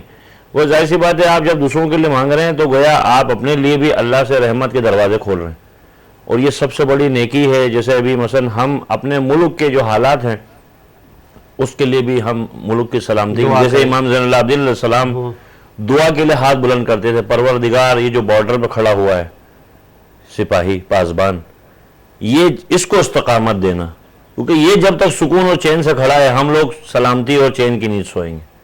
ظاہر ہے ہمارے وطن کے سرحدوں پہ جو لوگ ہیں جو اپنا دن رات اپنا سکون اپنا سب کچھ یعنی مطلب وہ کر دیتے ہیں, قربان کر دیتے ہیں, ہمیں اس چیز کا کوئی مطلب ایک مثال احساس نہیں ہے. دیکھیے دین ہے احساس کا نام. مسئلہ کہنے کا یہ گا ہمیں معلوم ہے ہمارے ملک کو بچانے کے لیے جن جو ہے ہمارے اداروں نے جس حساب سے قربانیاں دی ہیں, تو کہنے کا مقصد ہے کہ اس کا احساس ہے. جیسے ابھی ہمارے بہت سے برادران جو ہے عید کے موقع پر کیا کرتے ہیں, ان شہداء کی یاد میں تقریب رکھتے ہیں, ان شہداء کی یاد میں جو ہے نا قرآن خوانی کا اہتمام کرتے ہیں, ان شہداء کی یاد میں یعنی ان کو خراج تحسین پیش کرتے ہیں. تو کم سے کم ہم اپنی دعاؤں میں اپنے ملک کی سالمیت کی سلامتی کے لیے ہم دعا کریں, پروردگار ہمارے ملک کو بھی آباد رکھ اور ہمارے ملک کی جو سرحدوں پہ محافظ ہیں ان کو بھی آباد و شاد رکھ, کیونکہ ظاہر سی بات ہے جب تک یہ لوگ موجود ہیں کسی کی جرت نہیں ہے ہمارے ملک کے اوپر میلی آنکھ سے کوئی دیکھے. اور جس کا بھائی جس کا بیٹا جس کا ہسبینڈ گھر نہیں آتا عید کے دن, ظاہر سی بات ہے یہ تو مثلا ایک مثال ہے, احساس ہم کر سکتے ہیں کہ انہوں نے اپنے ملک کی حفاظت کے لیے سب کچھ جو ہے وہ داؤ پہ لگایا ہوا ہے. تو یقیناً ایسے لوگ جو ہے لائق تحسین ہیں, اور وہ فیملیز بھی کہ جن کا مثلا پیارے, جن کے بیٹے, جن کے بھائی وہ مثلا ملک کی سالمیت کے لیے وطن کی دفاع کے لیے نکلے ہوئے ہیں, تو وہ اپنی جان کی پرواہ کیے بغیر اپنے ملک کو بچانے کے لیے کر رہے ہیں. ہمارے اخلاقی فرض کیا ہے, ہمارے اخلاقی فرض ہے ہم اپنی دعاؤں میں ان کو یاد رکھیں کہ پروردگار ان کو استقامت دے, ان کو حفاظت میں رکھے, کیونکہ ظاہر ہے یہ جوان اگر نہیں ہوتے تو میں سمجھتا ہوں ہمارا ملک جو ہے کہ امن کے لیے نقص امن کے بہت بڑے مسائل کھڑے ہوتے ہیں. اس کے ساتھ ساتھ ظاہر سی بات ہے کہ اخلاقی پہلو بھی ہے. دیکھیے نا ایک بات ہے کہ ابھی آپ دعا کر رہے ہو, دعا کا سب سے بڑا فلسفہ ہے, دعا جب آپ کسی کے لیے کرتے ہو تو مینٹلی طور سے جو ہے دلوں میں محبت پیدا ہوتی. پروردگار عالم کا دسترخوان وسیع ہے, ہم دعا کریں اپنے پیاروں کے لیے, اپنے مرحومین کے لیے, اپنے ملک کی سلامتی اداروں کے لیے. اس کے علاوہ اس کے ساتھ ساتھ ہم اپنے مرحومین کے لیے, گزشتگان کے لیے, اس کے ساتھ ہم اپنے ملک کے حالات جس حساب سے چل رہے ہیں اس میں ظاہر سی بات ہے دعا ہر فرد کو مانگنی چاہیے. مسئلہ کہنے کا یہ گا ہر فرد اگر احساس کرے, میں سمجھتا ہوں بہت سے مسائل کا حل ممکن ہے. یہ ماہ مبارک رمضان دیکھیے نا رحمت ہے, مغفرت ہے, برکت ہے. اس میں سب سے بڑا یہ گا جیسے ایک شخص پیغمبر کی خدمت میں حاضر ہوا اور کہنے لگا یا رسول اللہ میں افطار نہیں کرا سکتا. آپ نے فرمایا اگر آدھی کھجور بھی تم کسی کو کھلاؤ گے تو یہ بھی خدا کی بارگاہ میں مقبول ہے. کہنے کا مقصد یہ ہے کہ جب آپ دسترخوان بچھاتے ہیں تو آپ یہ تو نہیں کہتے کہ فلاں آدمی آؤ فلاں نہیں آؤ. جب آپ افطار کا دسترخوان بچھاتے ہیں یا سحری کا دسترخوان بچھاتے ہیں تو اس میں کوئی آپ پابند نہیں کرتے ہیں. تو لہٰذا آپ کی مطلب ایک کوشش یہ ہوتی ہے کوئی بھی بندہ خدا آئے ہمارے ساتھ شامل ہو, افطار کرے, ایک ثواب ہے. اچھا اس سے پھر محبت بھی پھیلتی ہے, ایک اچھا میسج جاتا ہے سوسائٹی میں بھی, امن کا میسج جاتا ہے. رمضان کا بنیادی مقصد ہے کہ صاحب حیثیت افراد کو احساس ہو غریب کی بھوک کا. بنیادی جو کانسیپٹ ہے, دیکھیں نا کانسیپٹ کو سمجھنے کی ضرورت ہے. یہ نہیں کہ روزہ صرف بھوک اور پیاس کا نام ہے, نہیں بھائی, یہ احساس کا نام ہے. صاحب حیثیت افراد کو بھی غریب کے دکھ کا تکلیف کا احساس ہو. میں نے پہلے بھی عرض کیا اسلام آیا ہے کفالت کے لیے, اسلام آیا ہے ذمہ داری اٹھانے کے لیے. اب ظاہر سی بات ہے اس قسم کے محروم طبقے کو جب ہم یاد رکھیں گے, ابھی مثلا ایک مثال ہے جب فطرہ ہے, یہ فطرہ ہم نے کس کو دینا ہے؟ یہ فطرہ دینا ہے ایسے افراد کو جو ٹھکرائے ہوئے ہیں, معاشرے کے محروم طبقے ہیں. اگر آپ کے اپنے اپنوں میں کوئی غریب ہے اس کا حق ہے, رشتہ داروں میں کوئی غریب ہے اس کا حق ہے, پڑوسیوں میں کوئی حق ہے وہ غریب ہے اس کا حق ہے. ان تک پہنچانا یہ آپ کی ذمہ داری ہے. کیسے پہنچاتے ہیں آپ؟ ظاہر سی بات ہے آپ جو بھی آپ کا فطرہ ہے جی آپ کے اوپر ڈیپینڈ کرتا ہے, اور یہ جب پہنچے گا تو یقیناً پروردگار عالم جو ہے قبول کرے گا. کہنے کا مقصد یہ ہے پروردگار عالم نے دیکھے نظام کیسے اور اللہ ایسے لوگوں کو ہدایت بھی دے جو ایک آٹے کی بوری دیتے ہیں, تصویریں کھنچواتے ہیں, پھر اس جو لینے والا ہے اس کا آپ چہرہ دیکھیں. ظاہر ہے وہ تو پھر ریاکاری ریاکار کا تو کوئی عمل قابل قبول نہیں ہے. ریاکار کا کوئی عمل قابل قبول نہیں ہے. جیسا ایک مثال دے رہا ہوں کہ سمجھانے کے لیے ہاتھ سے دو دوسرے ہاتھ کو پتہ دین تو کہتا ہے اس ہاتھ سے دو اس ہاتھ کو پتہ نہ چلے. اب معاملہ یہ ہے گا کہ بہلول ایک دن جو ہے دربار میں جا رہا تھا پرانے کپڑے پہن کے, درباریوں نے نکال دیا جاؤ یہاں سے, پرانے کپڑے بڑا نفیس لباس پہن کے گیا تو بڑے احترام سے اس کو لایا, ہارون رشید کے برابر میں بٹھا دیا. دسترخوان جب لگا تو وہ اپنی آستین کو جو ہے پلیٹ میں ڈبو رہا ہے. کہا بھائی دیوانے یہ کیا کر رہے ہو؟ کہا میں پہلے آیا کسی نے گھسنا ہی نہیں دیا مجھے. بات سمجھ رہے ہیں؟ تو کہنے کا مقصد ہے ریاکاری کا کوئی عمل جو ہے خدا کی بارگاہ میں مقبول نہیں ہے. آپ اگر دیں تو اس طرح دیں, یہاں اگر آپ نے عزت کا جنازہ نکال کے دیا تو کیا دیا؟ بڑی مصیبت ہے. جیسے ایک مثال ہے, آپ کسی کو دے رہے ہو, آپ بولو میں پہلے تصویر بناؤں گا, اب وہ آدمی شرمسار ہوتا ہے. کل اسی پہ بات کریں گے سر. اور اذان فجر کا وقت ہوا چاہتا ہے. مجھے ساجد حسین اور ہمارے علماء ہماری ٹیم کو اجازت دیجیے, اور ایک مرتبہ تمام لوگوں کا شکریہ, یہ اسپیشلی ان کا شکریہ کہ جو رات کو بیٹھے ہوتے ہیں, پوری رات جاگتے ہیں. ہمارا جو اسٹاف ہے, ٹیکنیکل اسٹاف, جن کو آپ اسکرین پر نہیں دیکھتے, جس میں ہمارے ذاکر ہیں, ہمارے رمیز بھائی ہیں, زاہد ہیں, تنویر بھائی ہیں, امانت بھائی ہیں, فرحان صاحب ہیں, انور بھائی ہمیں بہت اچھی چائے پلاتے ہیں. ان تمام لوگوں کا بھی شکریہ کہ آپ بھی بیٹھے ہوتے ہیں, تمام جو ٹیکنیکلی فرائض ہیں ان کو انجام دیتے ہیں. مجھے ساجد حسین کو اجازت دیجیے, ملاقات ہوگی کل. اللہ حافظ.